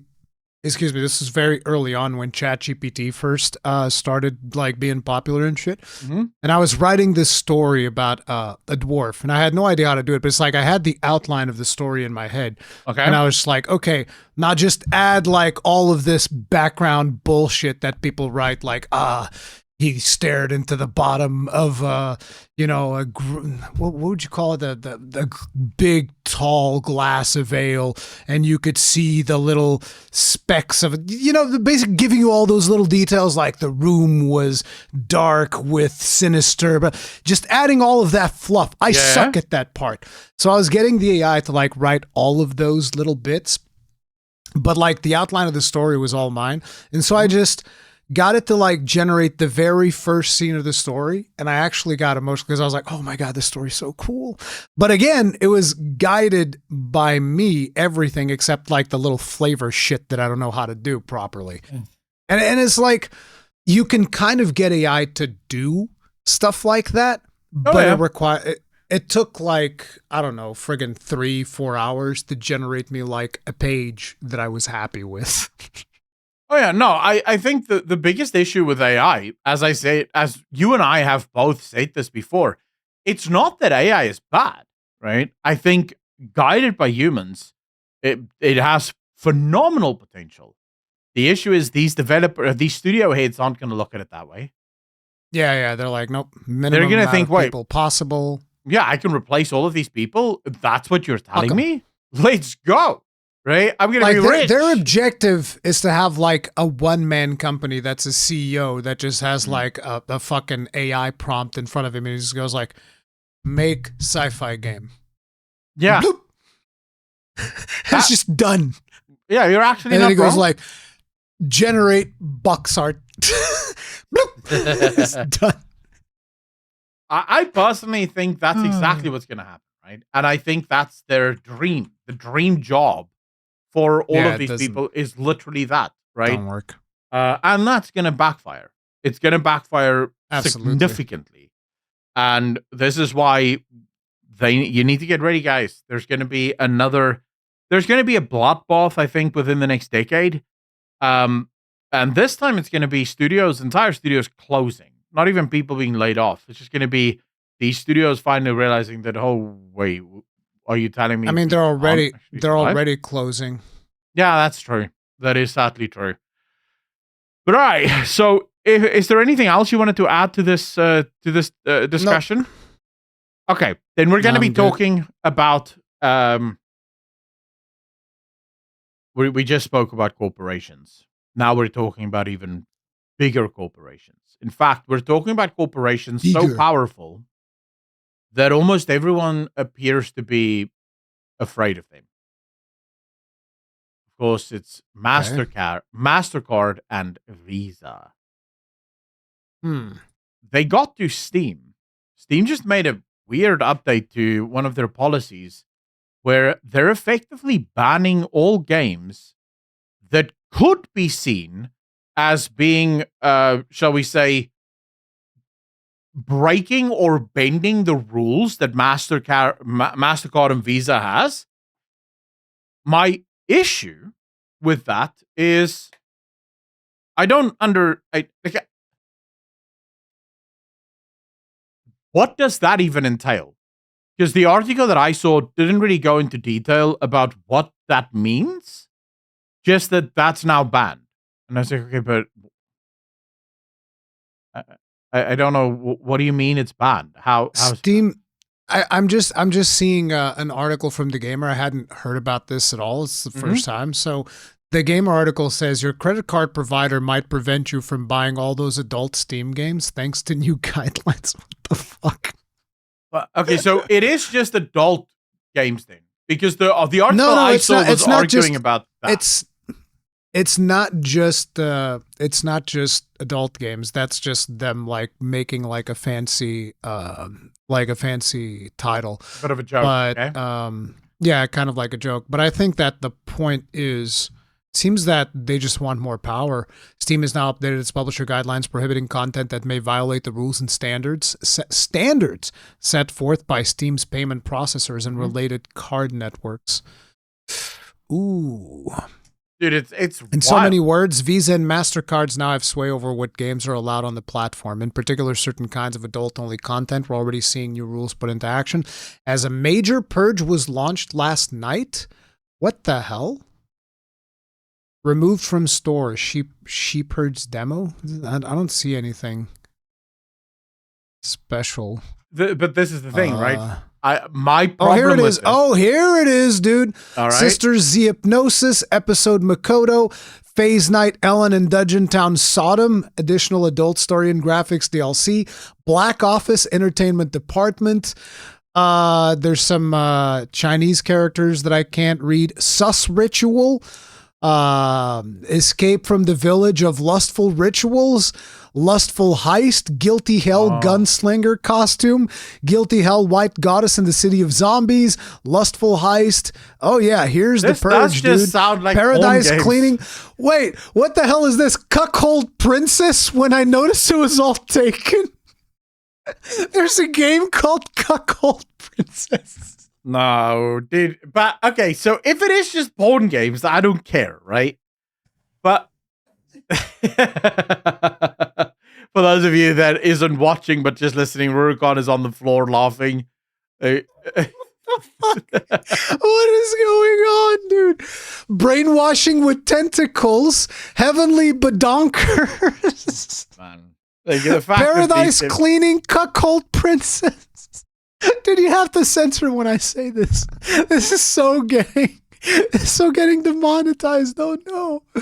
But yeah, that's what they're arguing. That like apparently this was a purge that was all these games were removed from Steam. Apparently, you see, but this is where I sort of, so if it was just Steam games or porn games that's being removed, I wouldn't care. It's fine. My issue is we already know what Visa and MasterCard has been doing to anime, manga, and a whole list of stuff over in Korea and Japan, right? Completely decimating that market. Now, Visa and MasterCard is doing this whole thing. And my question is just, someone with a MasterCard or a Visa can pay for OnlyFans. How is OnlyFans better than a porn game? Like, how is there any difference between these things? They say in this article, the adult industry has seen increased pressure from card networks in recent years. OnlyFans similarly updated its guidelines to comply with the requests of our banking partners and payout providers. Fansly has pushed to update its terms of service and censor furries to appease. Oh, they censored furries in Fansly. Our payment processing partners, while Visa and MasterCard both stepped away from popular explicit websites altogether. Damn, they're cracking down. I just wonder why. Now, I know that there's some arguments around this. Listen. Yeah? Here's where I'm at. I think that these companies are so morally bankrupt to begin with. Like, how dare they fucking try to dictate to people? It's just like, brother, you literally foreclosed people's homes, brother. Get the fuck out of here. Like, you kick people out of their houses. You're scum. I would say, so what I've heard, because I was watching this financial guy talk about this. This was a few years ago, actually, because I remember there was some problems between OnlyFans and Mastercard, I think. And this financial guy sort of broke down. The biggest issue is twofold. One, porn games and OnlyFans and porn sites have an incredibly high refund rate. It's like a stupidly high refund rate. Oh, post-nut clarity? Yeah. So I signed up to this call. I had my fun, and now I realize, shit. I want my wife's gonna see these credit card charges. I need to get rid of this immediately. Post-nut clarity is a bitch for these corporations. Yeah, right. So you can imagine the porn games probably have the same amount of refund charges because most of these porn games come with online shops where people can buy tools, I'm assuming, for advancing in the game. They say that, right? So people might have clarity there. And then the other part is actually identity theft. A lot of these sites and games and stuff have a massive amount of identity theft and sort of scammers that go around basically because guys are in a heightened state of, shall we say, pleasure? Arousal? Let's say arousal. They're more susceptible to suggestions of, hey, if you send me your social security number, I'll show you my titties. And the guy's like, well, yeah, I cannot argue with that logic. Here you go. Yeah, seems fine. Here's my social security. Show me them knockers. Let's go, baby. Exactly, right? And so because of this, I'm assuming MasterCard and Visa is just like, no. We need to put massive brakes on this because it costs us. They're not doing this because they actually care about the fabric or the moral fabric of society. It's more that it costs them a lot of money every single year to deal with this crap. So it's like, in a lot of ways, I'm looking at a lot of these games, and these are probably just like, super basic visual novels that don't have anything good about them. Because, the Switch eShop is also, completely plagued with this shit. And we've been getting shovelware on pretty much every single shop in existence for video games. It's just like quick shovelware that's, supposed to make a quick turnaround buck, et cetera, et cetera, et cetera. And it's like, so in a way, I look at these, and I'm like, I don't give a fuck about any of these games leaving the platform. I don't care. But my biggest concern is the reason why they're leaving, because they're leaving the platform because somebody pressured Steam to take these down. When in reality, I would have preferred that a lot of these games were removed because Steam is curating the content that is entering their store, which is something that Steam themselves, I believe, have said a while ago that they're not interested in doing. It is something that Nintendo themselves didn't really do in the Switch eShop, which is why that is just chock full of hentai as well. Yeah, it is something that PlayStation hasn't done properly either. It's before people start going, oh, what about PlayStation? It's like, listen, all of the stores have failed at restraining shovelware. These people that run these stores should be curators to an extent. Yeah. To an extent, that's the important part. They should be taking the best interest of their customers into question, and that should be their main guiding principle. But it's not. So that was something that frustrated me a lot, particularly with the Switch, because when the Switch first came out, I was like, oh man, the store is so clean, it has almost nothing. And then almost like a week afterwards, there's so much shovelware. And they kept sending it to me as well, because, you're a content creator, you're covering the Switch, all of that. I still remember the one thing, I think I've told this before, where this developer sent me 10 codes. And it was the same game 10 times with 10 different skins. And I was like, brother, what the fuck? What are we doing here? This is absolutely asinine. You literally made the same game 10 times, put 10 different skins on it, and called it a day. Get the fuck out of here, dude. It's ridiculous. So annoying. Some flash quality level of garbage. So it's it's kind of interesting seeing a lot of these games getting removed, but at the same time, I feel like they're getting removed for the wrong reason. Because what can happen then is okay, this is about adult content. Well, what happens with the floppy dwarven penis that I have on my Baldur's Gate 3? What happens to that? I mean, that can be seen as That can be seen as a little bit too spicy for these payment providers. Like, what about when me and Carlac were getting it on, and she just went like, she stuck one like right up in there. She gave me the hot finger, and it was, it's like, hey, look, it is what it is. It can be done in the game. Did Carlac actually do that? Yeah. Degenerate. If you romance Carlac, what? Degenerate shit, man. Like, at least with Shadowheart, it's all my beautiful. Dwarf seemed to have enjoyed himself. Carlac gave me the real devil finger. All right, far be it from me to mess on your fantasies. No, but it's like that's what I'm saying, right? Like, what happens to stuff like that? What happens to like Mass Effect when the characters are getting naked and you have like the sex scenes and all of that stuff? Because this is very much a slippery slope. At any point in time, Mastercard can go like, "Hey, listen, I heard there's floppy penis physics in that there Baldur's Gate 3 game. Fuck that shit. Cut that shit out." It's like, that's going to be a problem. So it's like, it's very important that we pay very close attention to this. No, I fully agree with you. I fully agree with you. And I think the other I think the other issue is the devil finger really got to you, huh? Yeah. The thing is, I'm not a huge fan of the debauchery that happens in modern day media, as you know, right? So yeah, it is sort of wild. This was done very tastefully, okay? It was very tastefully. Dude, a girl stuck her finger in your anus. It's right in the pooper. Wait, there's nothing tasteful in a video about game. In a video game. My apologies. In a video game. Someone clipping that out of context, immediately going, "Whoa, what, Rurikhan? What's going on?" I think the thing for me is, right, I don't think that scumbag credit card companies should be the moral arbiters of anything. Yeah, absolutely. Yes, absolutely. They have no moral foot to stand on. So because you almost already know that once they know they have that level of power, what other powers are they going to try and enact for themselves? Oh, yeah. And they have a stupid amount of power. Like, these corporations are insane. But okay. See, that's why I don't use Visa or MasterCard on Steam. I use PayPal. I don't think... Oh, I can't use PayPal. South Africans are not allowed to use PayPal as a payment service. We can have PayPal, and PayPal is linked to FNB, my bank, but we can't use PayPal to pay for anything. So, don't ask. It's insane. Portugal W, let's go.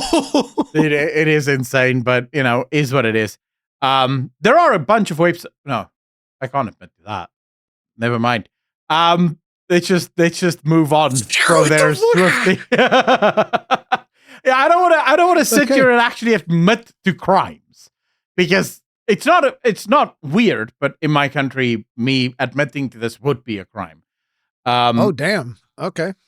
It's something that you do normally. No one bats an eyelid, but because PayPal isn't allowed in my country, let's put it this way: there are some websites that don't care, right? Yep. But you're still not actually allowed to do it. But okay. I'll leave it at that. Gotcha. Let's talk about something that has nothing to do with me whatsoever. Yeah, you don't care about this at all. But I saw a video. In fact, it makes me happy. Yeah, I saw a video this week that just really got under my skin. It really upset me. Now, the reason why Accolonn doesn't care about this is because it involves things like this, which are controllers that he does not use. He does not use GamePad. It's not just for consoles, because you can use these controllers on PC as well. It's always nice to see the peasants with their tools.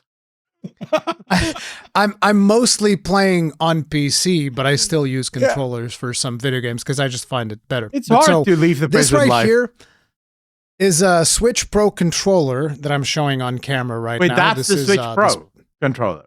The Switch Pro controller for the Switch 1. Oh, okay. For the Switch 1. Okay. So this is a Switch that doesn't work on the Switch Pro 2? Or on the Switch 2? I don't know. I've heard people say that it does. I haven't really looked into it because I don't own a Switch 2 right now, so I'm not overly concerned about it. And I just need to say, before you continue, I just need to say, guys, the whole peasant thing, it's a joke, right? It's a running joke between me and Rurikhan. Because I already know what's going to happen. There's going to be people in the comments going, yeah, people are going to get him. Oh, bro, how dare you call us peasants? And I say, get him, man, boys. It's just a joke. Chill. No mercy for the orc. No mercy for the orc. Get him. But, so yeah. So let me tell you something about these Switch Pro controllers, okay? They suffer from something that I call snapback. Not everybody experiences this, but they also suffer from drift occasionally.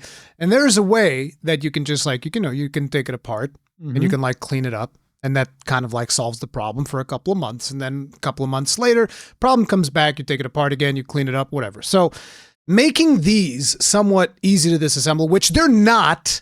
This is not easy to disassemble. This is annoying as fuck, but it's doable. Yeah. It's doable. So for this, I use a website that's called iFixit, which is very, very good. Like, they give you all of the instructions on how to take it apart. I've also used it to replace the Switch battery on my son's Switch because, children, they don't know how to like, oh, when should I charge? It's like, I'll charge it whenever the fuck I feel like it. Guess what that does to lithium batteries? Burns them out, and then they don't last for as long. Yeah, so you want to charge it up all the way, and, the good charging practice. Don't worry, because the whole world is going to run on lithium batteries soon that is just charged all the time. So, yeah, it'll be great.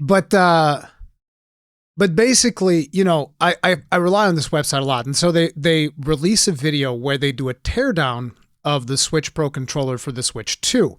So I'm like, oh, I'm curious, like, what are the sticks like? And I hadn't even looked up what were the specs for the Switch 2 Pro controller. I just assumed that it was going to have Hall effect sticks, considering all the problems that Nintendo Switch had with drift. You've heard of Joy-Con drift? You know what that is, right? I have no idea what drifting is. What you do in a car, right? When you're going around corners. Okay, so drift is like when you have a controller like this, after a while, let's say, for instance, this is the stick that you move left and right?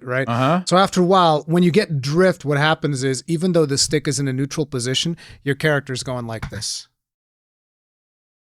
Oh, yeah, I sort of... Like, almost as if it was, like, slightly to the left, and so your character just, like, nudging left all the time because the stick is drifting. That's what we call stick drift. So it doesn't get stuck. What happens is the potentiometers that are inside the thing that basically read the position that the stick is in, they're dirty. And because they're dirty, the controller thinks that you're like nudging left, and so your character's always like nudging some direction. So this is something that was a major problem with the original Switch with Joy-Cons. Joy-Cons had this issue. Like, it was so bad that Nintendo had to make like a repair program where people could send their controllers for them to fix, and then they would send them back. Like, that's how big of a problem Joy-Con drift was. So Pro controllers had less drift, but they still had drift. So them being easy to disassemble, not really easy, but it's doable, was good. Now, I'm watching the video of this guy doing the teardown of the Pro controller for the Switch 2, and literally the first step is dude has to put rubbing alcohol around the controller so that it removes the glue that holds the fucking thing together. And I'm just like, are you fucking serious? Dude. Who the fuck made this? What kind of like redonkulous engineer thought, you know what I'll do? I'll double side tape this plate on the... What? Double side tape the plate of a control... I was like, bro, I would punch you in the face. Yeah, but they do this, moron. Yeah, but they do this on purpose. I mean, if you look at, of course, if you look at Louis Rossman's videos on Mac, they do it right on Apple. Yeah. They'll glue shit together specifically so that you can't fix it yourself. You have to take it to them because they're the ones with the tools to get it loose.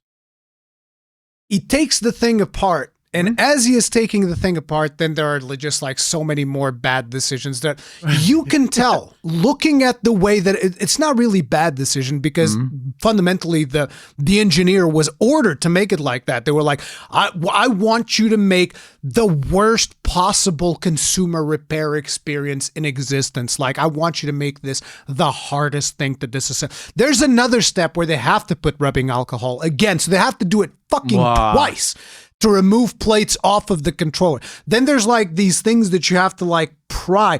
And he was pulling it so hard. The whole fucking frame of the controller was bending as he was trying to get this thing off. It was ridiculous. It was asinine. And by the way, anybody, I'm not joking, anybody that defends this god-awful abomination of a fucking controller that they've done, the first iteration of the Switch Pro 2 controller, get fucked, bro. You're wrong. I don't care what you have to argue. You are wrong, and you are an idiot, and get Nintendo's cock out of your goddamn mouth. That controller is a fucking abomination. But that's not even the worst part. Okay. So he starts taking it apart, you know, despite the fact that it's super user hostile controller, right? He's taking the thing apart. He's disassembling.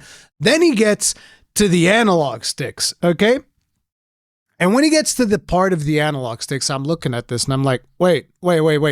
So these are not Hall effect sticks? No, these are sticks like this, except they're worse. Why?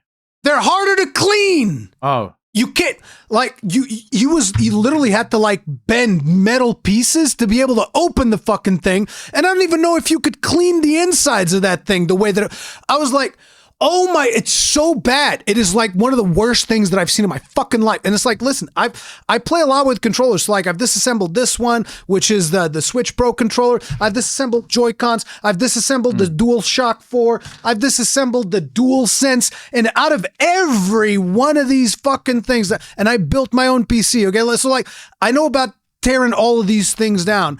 Yeah. And out of every single one of them that I've done, that one is the worst. And it's not even the worst by like, well, it's a little bit worse. No, it's worse by like an exponential factor of 10. It's so fucking bad. Wow. It is the worst fucking built controller that I've seen in my fucking life. Yeah, but you do know. Pretty much like for your average user, it's just like, if that thing starts drifting, you might as well just throw it in the fucking trash. But that's just exactly throw that the bitch point. in the trash because you're gonna fucking break it. Yeah, but that's I know that's the point, point. But I fucking hate it. It's like why do these companies just need to be so openly hostile towards their users? It's ridiculous, dude. Dude, I boils my maybe blood. You forgot, but you are talking about Nintendo when you ask that question, right? Like, when have they not been super hostile towards their own audience? But like, listen, the Joy-Cons on the original Switch, right? I still have the original Joy-Cons. I've replaced the analog sticks on those. I was able to replace them just fine. It was not easy, but it was doable. And by the way, when I say I replace them and I take these things apart, I suck at this. I'm not good. So if I can do it, literally anybody can do it. Literally anybody can take one of these bad boys apart, replace the sticks. It's not hard. Yeah. But it's like, if I was able to do that to the original Joy-Cons, why does Nintendo have to be so fucking hostile towards people fixing this stuff? Like, because these it's like $85 for one of these fucking controllers, and it's a piece of shit. It's like the cheapest parts I've seen in my fucking life as the dude is taking that thing apart. I'm like, the fuck are those analog sticks, bro? The fuck is that garbage you got in there? Well, God. So you have to understand the first Switch, it was their first go at this, so they weren't quite sure how greedy they can be. They've nailed that now, right? And so you're not just seeing sort of like final form Nintendo. Although it's final form until the next final form, which will be the Switch 3, that will probably have glue all around the controller. In fact, the buttons only have a maximum amount of pushes that you can do before they glue themselves shut. And you have to pay either to repair them or you have to buy a new controller because the buttons just stop working. Now, just pour some rubbing alcohol on that bitch. That'll solve it. Dude, it is just the bad thing for me. The thing that sucks so much for me is the amount of gamers that will defend Nintendo. Yeah. The Nintendo fanboys that will actively defend it, basically saying, no, it's like, while it's literally, you're standing, you just walked into the room. And you walked into the room where a guy is being bent over a table, hands tied down, right? All sorts of sticks and shit sticking out of him. He's already been abused quite a bit. Blood dripping off of him. And there's like a giant dildo being prepared for this guy. And you go, dude, I can help. And he's like, no. I need this. Right? But he's crying. You can see he doesn't enjoy this at all. But he's like, no, don't. You'll make them angry. And they promise that I'll get a sweet after all of this. And like, man, like, we can buy you another sweet. Like, we don't have to. You can literally buy anything else. No. I want this sweet. That's Nintendo fans. Like, the thing to me that annoys me is that people always feel the need to defend their purchases. Yeah. Which is like, you don't have to defend that you bought a device for entertainment. No. It's like, you bought a Switch 2. You don't have to defend yourself. Like, it's your fucking money. You can do what you want. Yeah. You don't have, you can still be like, yeah, I bought it. I wanted to play games. You know, I like the new Mario Kart, all of that shit, whatever. This doesn't mean that you have to go on and say like, the chat functionality is actually great. It's so good. Oh man. And I was like, yeah, I too like fucking 10 FPS Discord. Yes, it's great. It's fantastic. Sure. Whatever. It's like, you don't have to defend these brackets. You don't have to go like, oh yeah, I love the way that they've put like what's it called? Wind Waker on the N64 emulation on the Switch rather than releasing a proper version. Oh yeah, I love that. That's so good. It's like, you don't have to defend these things. Like the same way, like, look, I'm going to buy a Switch 2 at some point. I didn't buy it on release. I'm going to buy it. I've said it from the beginning. I'm going to buy this console eventually. I'm just not chomping at the bit to do it right now. But this doesn't mean that you have to like defend it, right? That's the thing. But you know, but I do think it is one of those things where it's guilt, right? Because you spent all this money buying this thing. Now you have to defend the spending of the money. Because if you don't, you're in trouble. So I sort of, on the one hand, kind of understand it, even though I think it's still mega stupid. And you're making your own lives worse, because if you stood up to them now, they would have had no other option but to stop being scumbags. Because that's the only option. People need to start realizing that you are in charge. The companies would like you to believe that you're not, but you are. Right? If no one buys the Switch 2, they have no other option but to make it better. Right? It's the fact that people just go, well, you know, yes, it's not the best one, but I don't. Maybe they won't give us another one if we complain. So we should just say this is the best one. Like, no, if you said this wasn't the best one and you didn't want to support it, they would have to adapt to you, not the other way around. But you know, some people are just sheep. They'll just follow along and they'll be like, oh well, you know, what can I say? It is what it is. Onto a topic where I do actually care, but still talking about sheep. Dude, did you see the new in-game cinematic for WoW? I saw a little bit of it, and it was just so weird to me. It was particularly because of there was a character doing something that I'm really into, but I didn't understand the physics behind what this character was doing. So there's a character in there that has a shield, big shield. I like shields. Shields up. You know, I'm big into shields. Big shield man. But she doesn't have an arm. No. So I'm assuming the shield is attached to her shoulder. To the stump. Yeah. But yet she's able to do shield bashes like nobody's business, which doesn't really make a lot of sense to me. And it's funny because one of my favorite stories was Chronicles of a Warlord by Bernard Cornwell. And there's actually the main character in that book is Dervil Kadarn. And in a battle, I forget if it's in a battle or if it's a punishment. Might have been a punishment. Yeah. They chop off his left hand. Well, So he doesn't have a hand anymore, so he doesn't really have a choice but to wear a shield. But it makes sense because you chop off somebody's hand, They you still have the whole all arm. of this arm to attach the shield to, and you can still go like bam, yeah. slap somebody with a shield. This other character was like this, and then she's like, and I was like, what the fuck? Yeah, no, it's really bad. What do you mean? It is really bad. And the shield is like bigger than her. Yeah. Like, what the fuck? But it's not just that. This makes no sense to me, but yeah. Dude, so I was watching it, and here's what makes this... It was poorly animated, too. That's the other The thing. animation it was so poorly animated. incredibly bad. But more importantly, it's as if the people who were making it had only just yesterday met human beings. So they had no idea what do you do in order to coax an emotional reaction from people. Because the problem is it's meant to look epic, right? This epic battle scene. But there's literally nothing epic about it. Like that scene was less offensive than a Sunday morning cartoon. Yeah. It was legitimately just looking at it. No, we wouldn't want you to actually fucking kill anybody. Yep. In a game called Warcraft. No, she has to. We can't have that.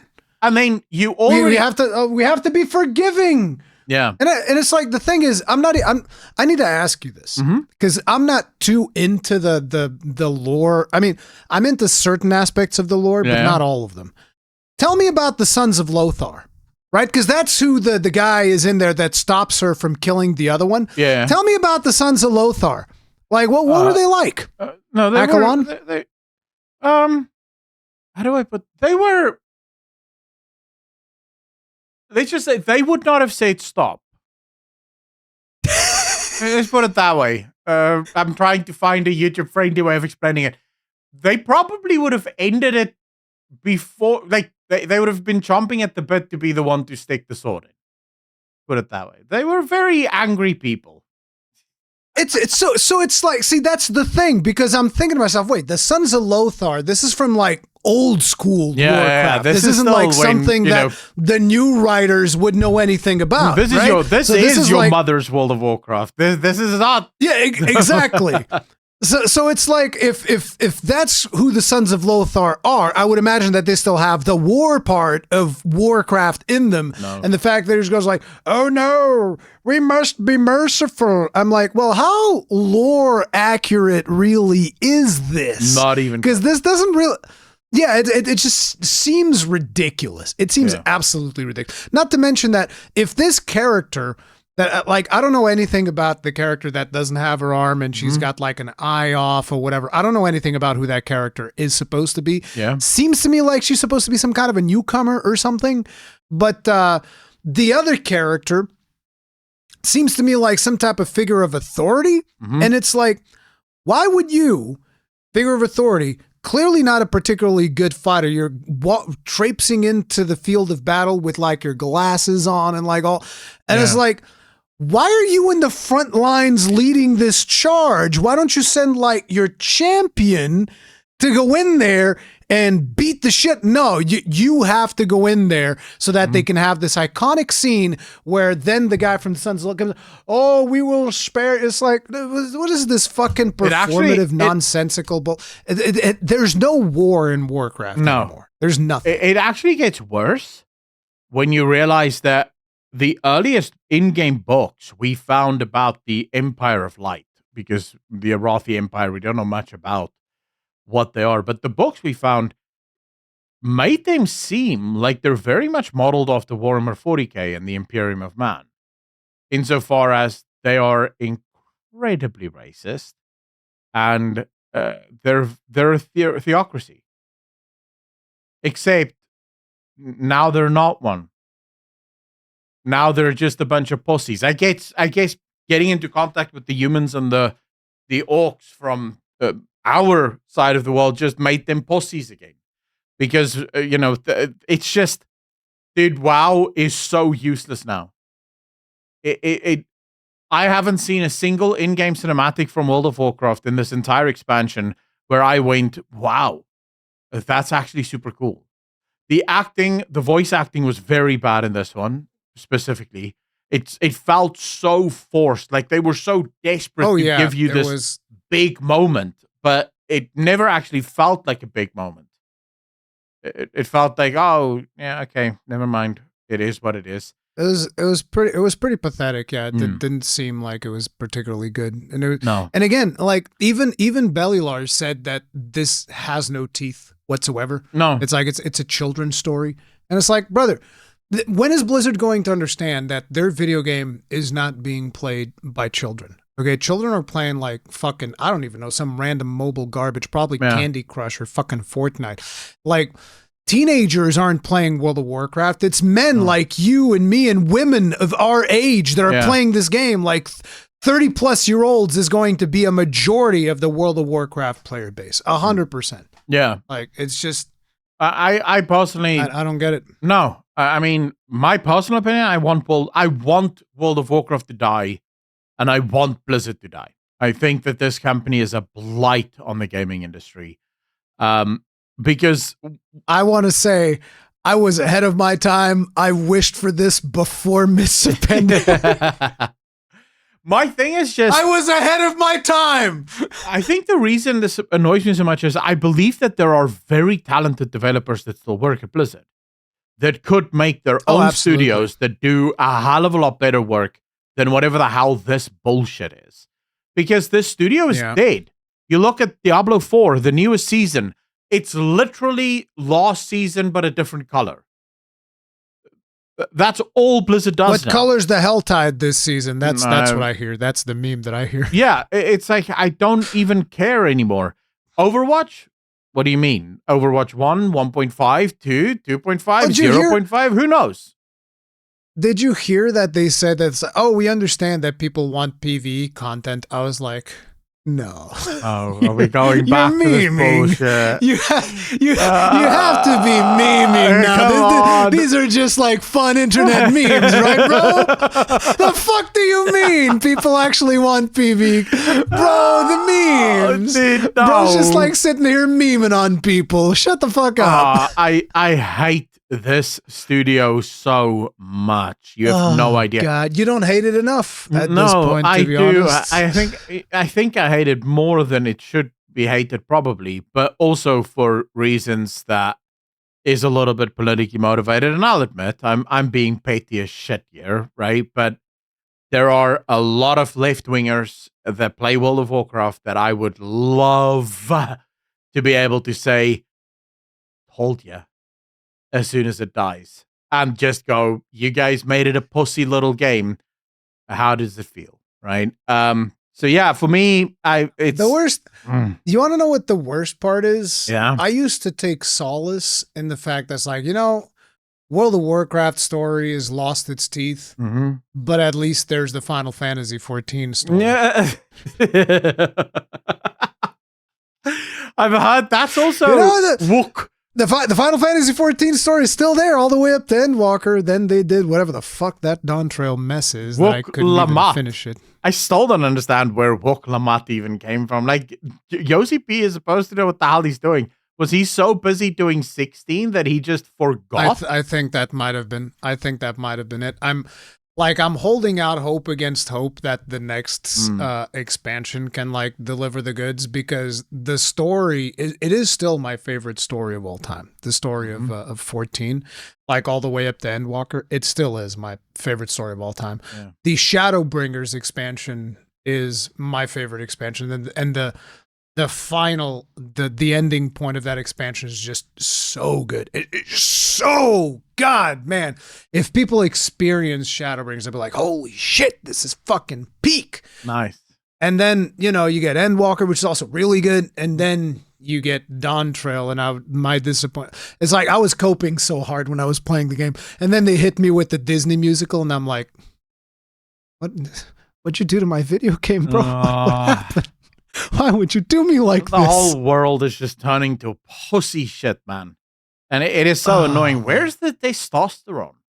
And before anyone goes, wow, women are playing games now too. They've always been playing video games. They tended to like the testosterone shit. So get out of here. There's a lot of women that don't like World of Warcraft or the Dawn Trail either. No, because it's a common thing. Because it's too feminized, man. It's like where's the masculinity? I don't think it's about being too feminized or not masculine. I don't even look at it like that. I'm just like, the story's just not good. It's not good. It's bad. Yeah, it's but the whole point is, right, so with if you had a masculine cinematic, that bitch would have died. Her glasses would have been punched straight into her face, right? And that would have been the end of the cinematic. Yep. But you have this feminized story where it's like, no, we should all just get along. Let's love each other.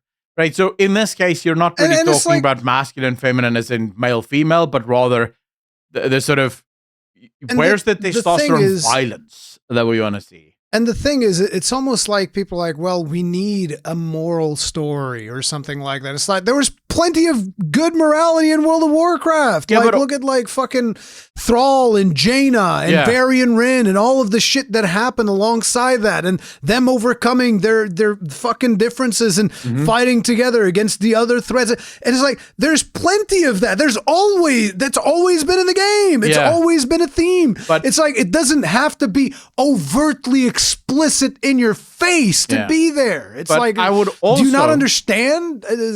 I would also like to point out that no, it doesn't.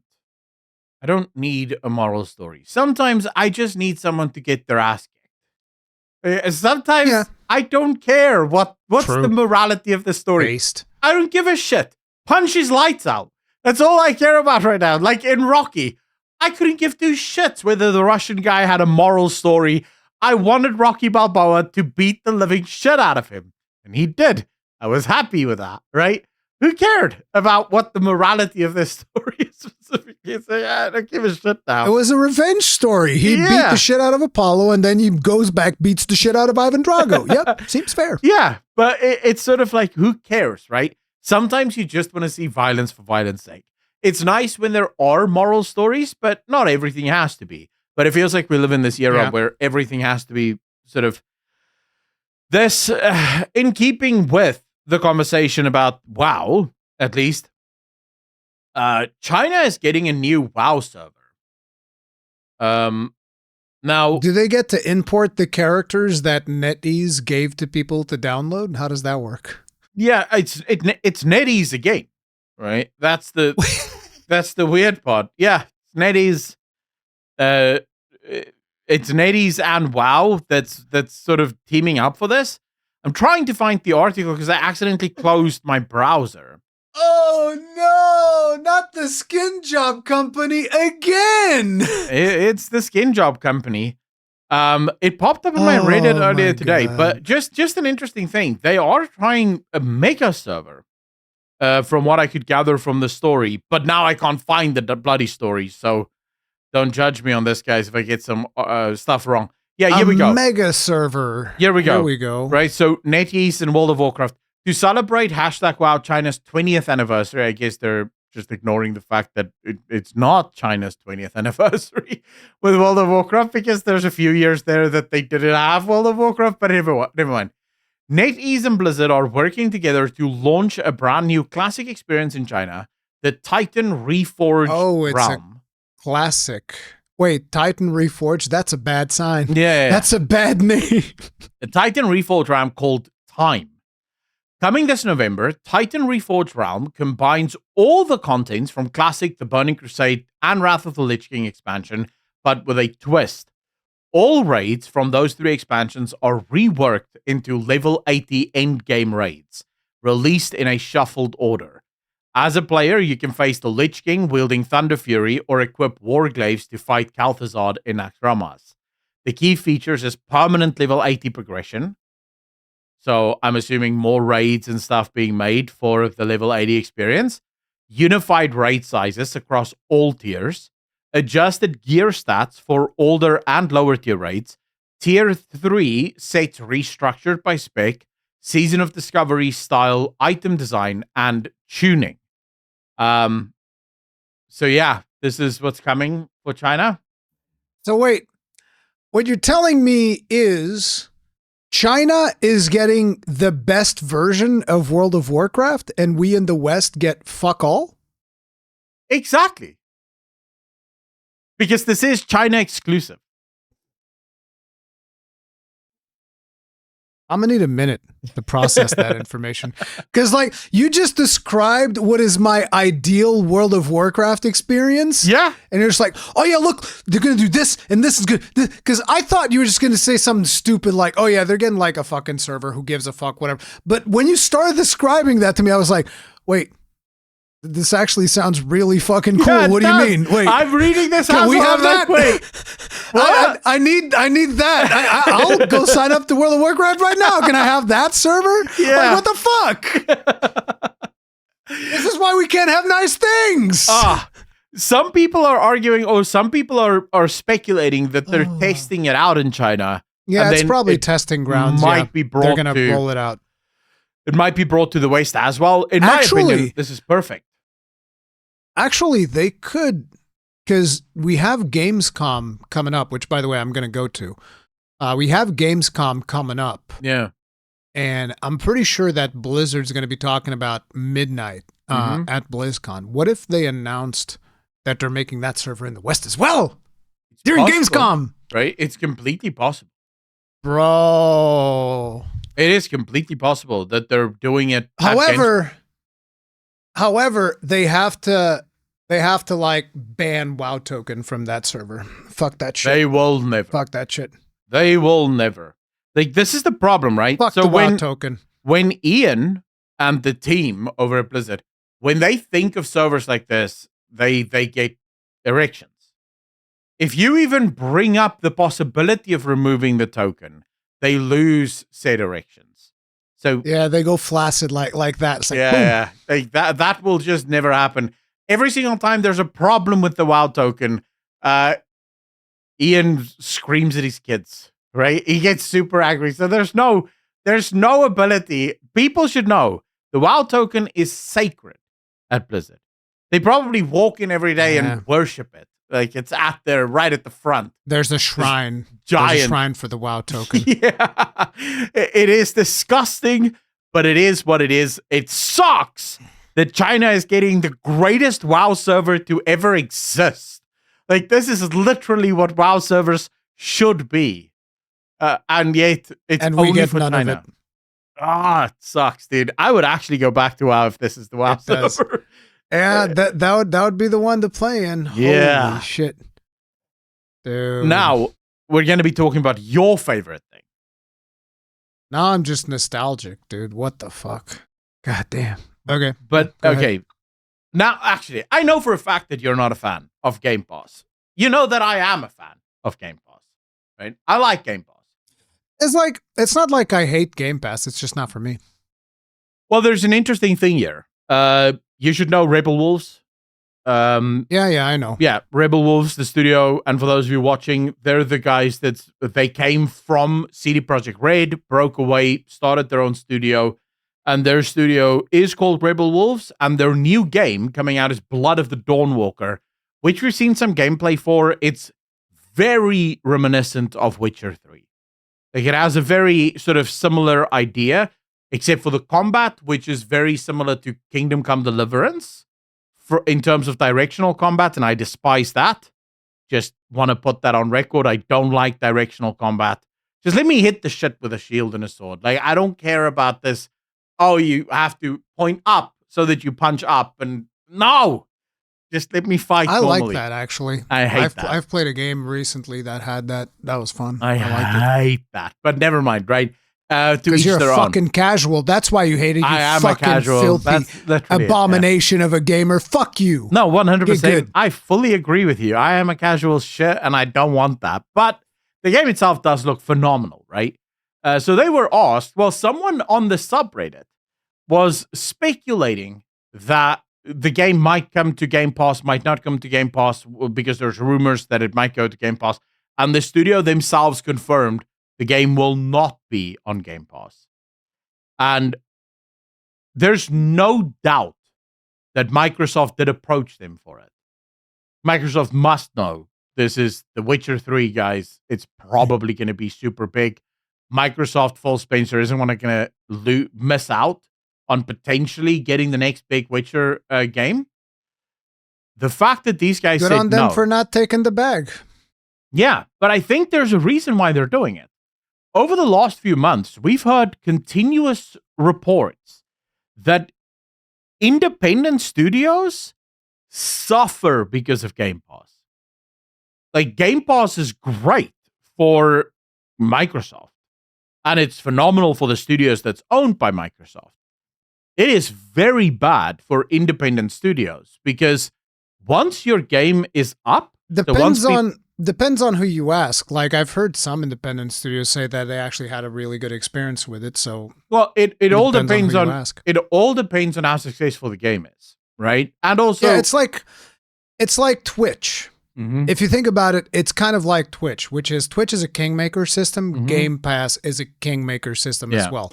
So, like, if you were to ask, Hassan, Asmongold, Asmongold probably still shit all over it, but some of the biggest streamers in the platform, like, hey, how's the platform experience been for you? They're going to be like, it's fucking great. Yeah. Make a bunch of fucking money. This is fantastic. Then you go and ask the smaller creators, like your 100 viewer Andys, like me, your 50 viewer Andys, so on and so forth. And I'm like, it's fucking miserable, brother. I can't even make my fucking house payment. Like, I'm fucking cooked. It's over for me. Like, I get no exposure whatsoever. There's no discovery whatsoever. And I'm fucking cooked. They pay me nothing. Yeah. Like, I'm done. And and Game Pass is exactly the same thing. So it's like, if your game is successful on Game Pass, you're going to be like, fuck yeah, Game Pass was amazing. Yeah. Game's not successful on Game Pass, you're going to be like, fuck. I'm cooked. I'm done. It's over. I think that, and also the other thing is recognition, right? So studios that have more name recognition, they can obviously make deals where they get paid continuously. They make a lot more money because they have that sort of pull. Newer studios, they don't necessarily have that pull, right? I just know that there's a ton of smaller studios that have suffered as a result of Game Pass, specifically because they brought out their game. A lot of people already had Game Pass, so they played the game, finished the game, and immediately moved on, right, to other things. And now, as a studio, if you just had your game on Steam, you may have sold 2, 3, maybe 4 million copies. Because you didn't, you're not making anywhere near that amount of money, right? Because Microsoft isn't paying that many billions for the games that they put on the game store. Especially with the new deals where they do give you some money, but then most of your money comes from weekly playing hours. At least that's what I've heard. So every week, the total tally of your play is counted up. And there's also some games that allegedly, there's like a limit. So if your game has less than a certain amount of hours played per week, they don't pay you anything. Because you didn't make the cut, so to speak. Fantastic. Yeah, so you can effectively end up with your game being played by a bunch of people, just not that you actually get paid for it. So it kind of makes sense that these guys are saying no. And also, I think it should be mentioned, story games don't do that well, I think, on Game Pass, specifically because they can be long, and a lot of people love to replay, and Game Pass is not permanent. So most people, when it comes to RPGs, will just buy the RPG on Steam so that they have it so they can play it for the rest of their lives. So that's that story. I don't know if you have anything to add to it. No. Okay. I think I see this like I'm kind of neutral on it because like for people that have Game Pass, this would have been a good thing. People that don't have Game Pass, this makes no difference. Yeah, but it does beg the question: why would they not take the money? Could it be that a lot of these things that we're hearing from the industry, like the stuff that you just talked about, are absolutely correct? So only the guys at the top actually get money from Game Pass, and the people at the bottom get fuck all. That is likely the case. So yeah.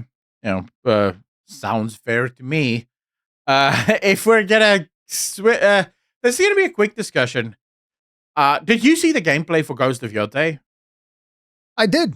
It looked pretty good. I thought that there was one part that to me was fucking hilarious, which is when they go like, this time around you can have multiple weapons. You can have the katana, You can have the big katana, or you can have 2 katanas. And I was like, fuck off, man. What do you mean? You can have 1 katana, a really big katana, or 2 katanas.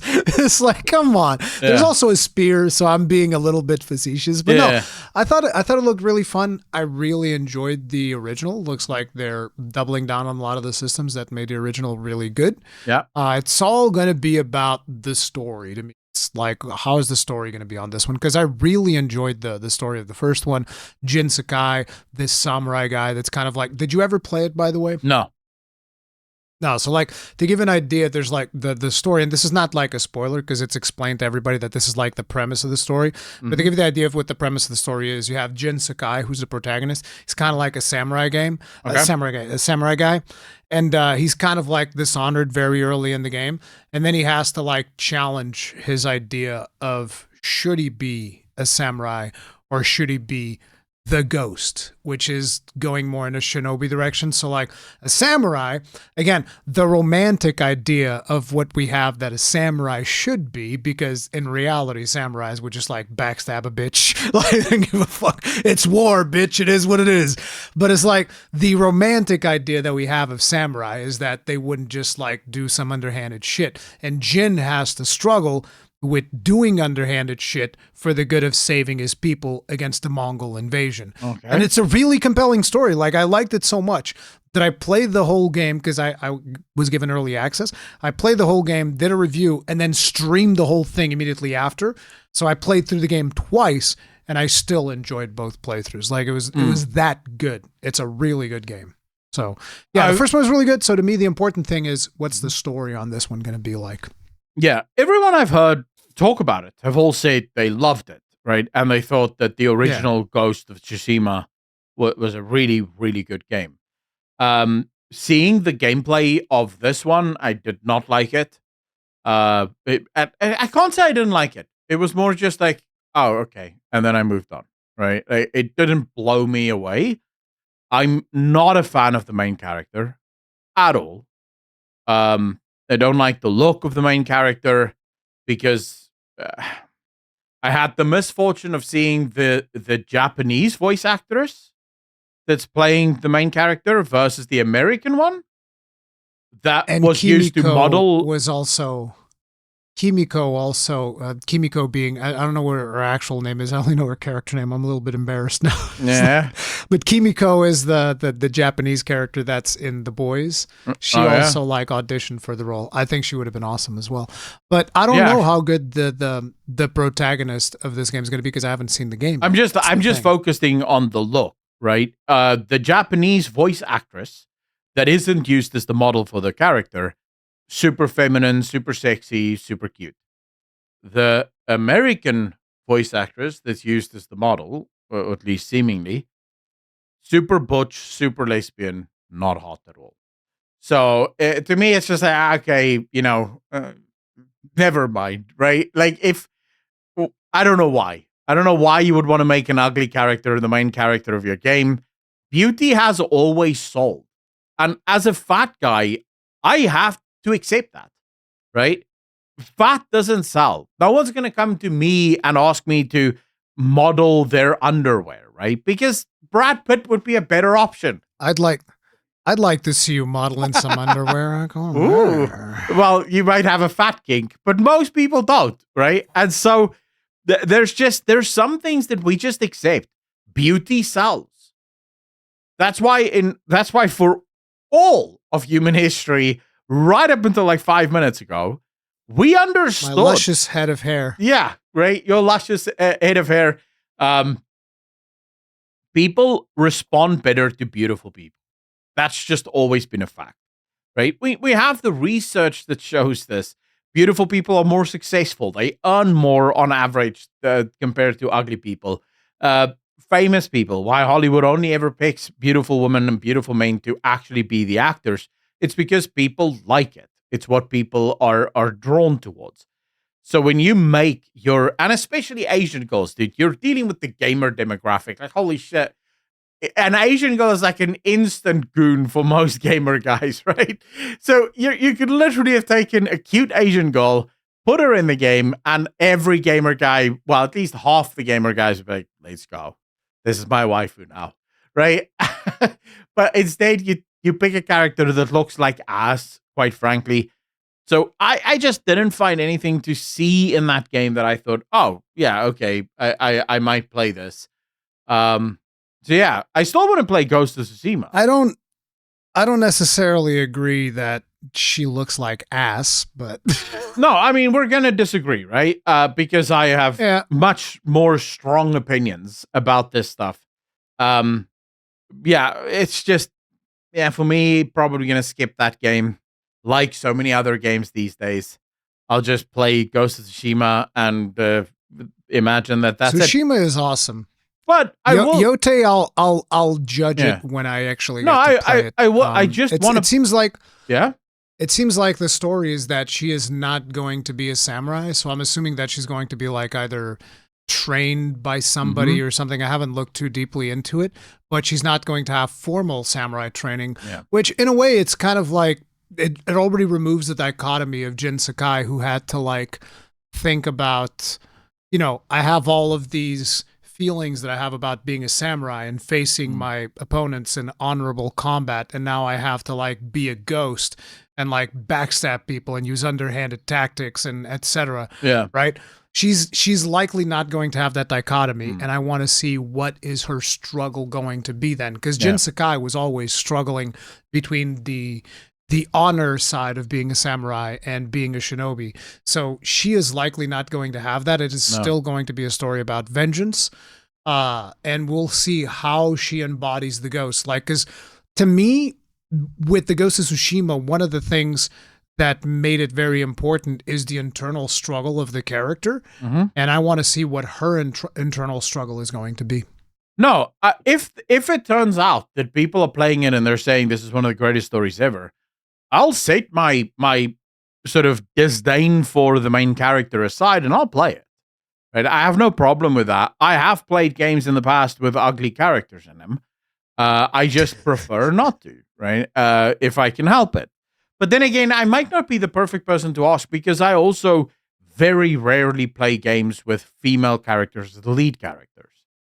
The only game that I can think of where I actually did that was Tomb Raider. Right? Yeah. With Tomb Raider, Lara Croft, loved that game, but it is rare for me. Most of the time, I prefer playing as a male character. Brother, you need to engage in the joyous activity of Nier Automata. I'm good. Let's what? I'm good. How are you gonna?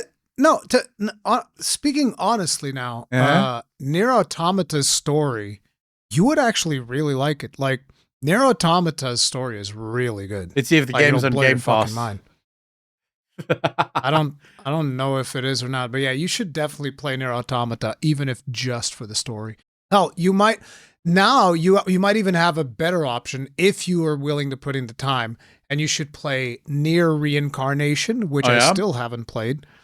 And then play Nier Automata, because Nier Reincarnation actually comes before Nier Automata. Okay, but they did like the Nier Automata thing, and Nier Reincarnation was only in PS3, so I only played Nier Automata. So okay, they have Nier Automata here, Become as Gods edition. Yeah. That's the one. I feel like I tried this once. You should listen. You should probably just put the difficulty on easy and then just enjoy the story. That's usually what I do with games with stories. Because you're gonna get fucking wrecked in this game. But there's like Platinum Games will fucking wreck your shit. Like, listen, Accolonn, this is a game that I started on hard and then bumped it down to normal. Okay. I normally start my games on normal, and then if I get bored with the combat, I'll put to easy, and then I'll just see the story through. Yeah. But I remember there being some kind of stairs that I had to run on. Yes. Up this thing. Yes. Yeah, I remember there's something. a big robot. Yeah. I remember that. You need to see that through. You need to see that game through. I played for about half an hour, and I was like, go play something else. No. You need to do it. You need to get through To be fair, I literally just tried it out, so I wasn't even in the mood to play games at that point.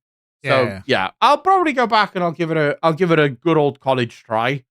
But we'll see. We'll see, right? I'll hold out until the reviews come out and I see a little bit more about Ghost of Yotei before before I make my decision. I mean, that's smart. To be honest, that's what most people should do with most fucking video games. You wait for the review, but we have no self-control. So. No. We want to buy everything right now, and I get it. I'm not criticizing people. There are games where I'm also just like, when do you need my money?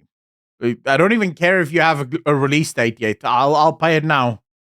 Here's the money. Yeah, take it. Just take it. Yeah. Burning a hole in my wallet right now. Basically, every single CD Projekt Red game. I have had so much criticism for Witcher 4. I am pre-ordering that game day one. There you go. Because I loved Witcher 3. That's how you show them that you're mad. Yeah. That's how you show them that you're mad. You pre-order that shit. 100%. I pre-ordered CD Projekt Red's Cyberpunk 2077 literally on that first evening where they announced it. Because I love CD Projekt Red. I love their games. So I'm going to give it a fair shake. Right? But I don't do that with all games. And that's just how it is. Last topic for the day. Rurikhan, I have great news. Okay. Dragon Age, the Veilguard. We get to talk about that again.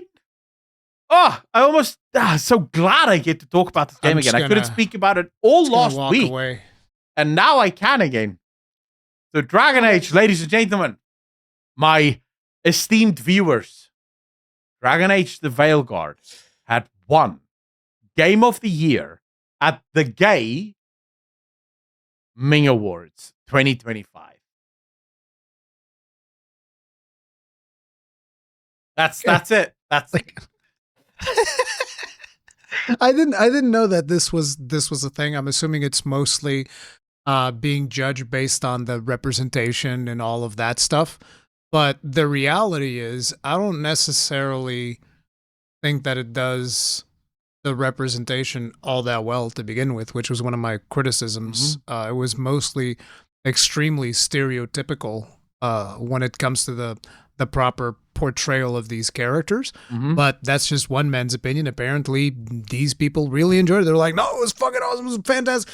I looked at it and I was like, I just don't see it. Well, BioWare didn't see it, and EA also, because that studio got shut down fast as a result of this game. They instantly moved people away from that. They even, like, I remember when the game came out, like, somebody from EA immediately came out and said, by the way, there's no DLC. Yeah, immediately. Like, it's like, brother, I started playing 5 minutes ago. What the fuck do you mean? There's no DLC for this game. It's a whole thing. It's right there. Don't ask for refunds. We're good. But no, it isn't actually for representation, because Rook, the character, also won Best LGBTQ plus character at this award. So that's the representation one. This is just according to Ming Awards 2025. This is the best game of 2025. Wait a minute. My Rook wasn't gay. Not according to them. According to them, your Rook liked to suck penis on the weekends. My dwarf did no such thing. He's an LGBTQ plus character. I engaged in a heterosexual relationship with what's her name? The female dwarf character. His name. Get her name. No. Harding. Lance Harding. That's a very male name. Lance Harding? Yeah, that sounds like a dude. Is it actually Lance Harding? I don't know. No. I don't know what her name is. It can't be Lance Harding. I have no idea. But it says here. It's Lace Harding. Because Lance Harding almost sounds like penis hardening. Yeah. But you have. This is getting weird. It says it right here. It says it right here. Based LGBTQ plus character. So your dwarf was the based LGBTQ plus character. It was probably because of the performance of the performance that they did for when people go and do LGBTQ choices with their character. I would assume. Yeah, no, probably. Because you can do that with the mirror thing at the beginning. You Yeah. can make your character trans at the beginning of the game, I think. Yeah. No, I personally just think that it is so rigged and so stupid. Like, it genuinely is just so stupid.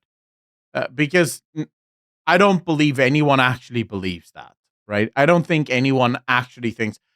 Because, look, even if you do suck penis, right, and you enjoy sucking penis, I expect you to have some standards when it comes to video games. I refuse to believe that people who suck penis for a living just they'll play any old slop. Because any gay guy playing that game will immediately go, "This is a shit game. There are better games out there." I had forgotten. Yeah? I guess the characters in this game are player sexual as well. Yeah, most likely. It seems like because I'm looking at when I looked up her name, it popped up like the romantic scenes, and it's she's romanticizing another female character. Yeah, so yeah, I yeah. guess they're all player sexual. Okay. Yeah, well, they're not player sexual, but they're all basically pansexual. They'll swing whichever way. Oh right, I think they said that. Yeah, Yeah. that they were pansexual at the beginning of Yeah. before the game came out. Yeah, there had all sorts of promises about what the game was going to be. No one cared. No one played it. And so it is what it is, except for the gay I played Ming it, Awards. and I'm not gay. What the fuck? You probably had a hand in the gay Ming Awards, choosing it to be Jesus Christ. the main game of the year. You know that YouTube's going to demonetize this. They're going to say that you're being homophobic. I can't say gaming awards. It will confuse people. They have to understand where the emphasis is. You have to bring up that your brother is gay. Yeah, well, my brother is super gay, so it is what it is. There you go. But no, congratulations. And you have a good relationship with your gay brother. Yeah, I love him. He's awesome. Okay, there you go. I think personally, I want to give a massive shout out to all of the developers that work at BioWare that worked on Dragon Age the Veilguard. I realized that none of you still They're work working at on BioWare. Mass Effect now. No, some of them are working on Mass Effect now. Maybe some, but most aren't. I also want to give a massive shout out to all of the developers that are currently looking for work. You know you are. After working on Dragon Age the Veilguard. May it go well with you. This award must feel amazing, and you must celebrate this. It's not a salary, but think of it more as like exposure.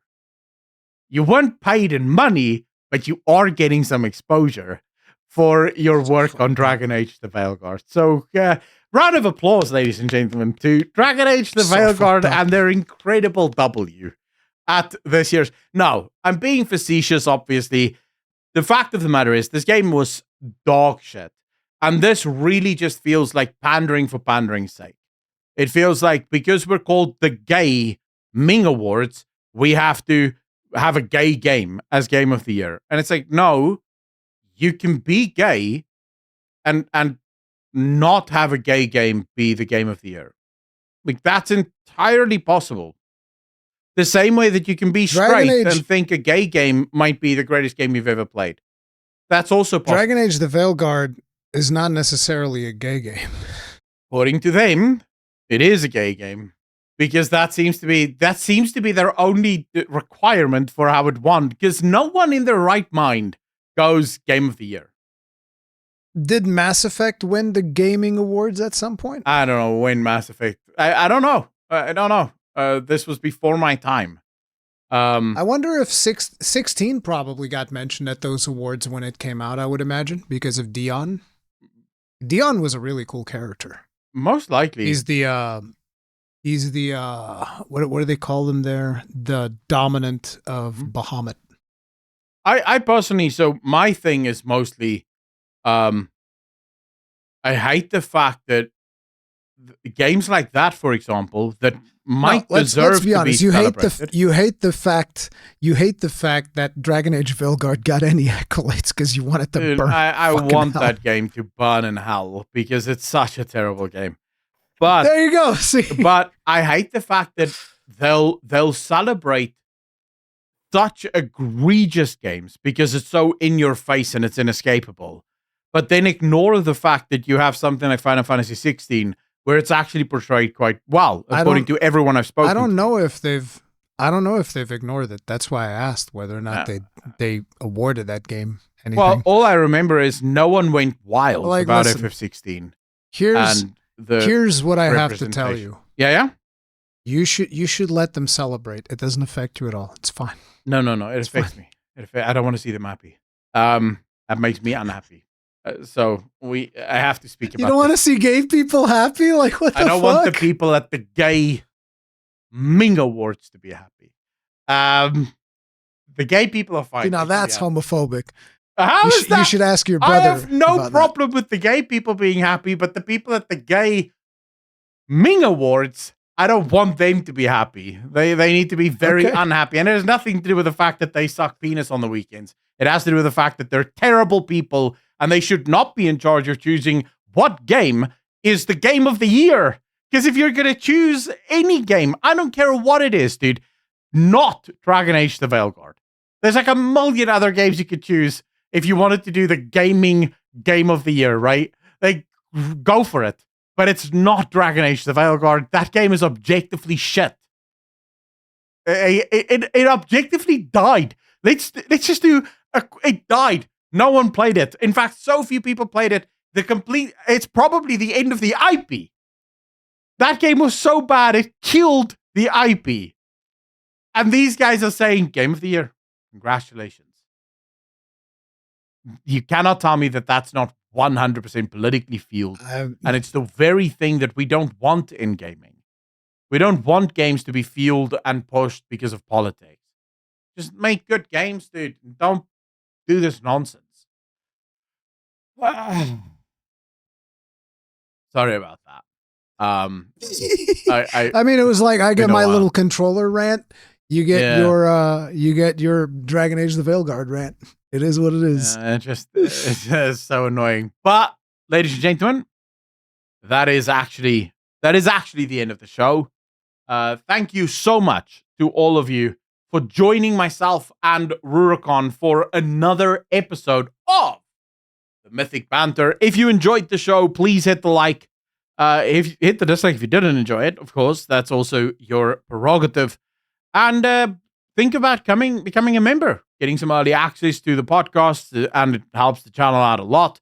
It helps us keep things going and bring you guys more and more awesome content every single week.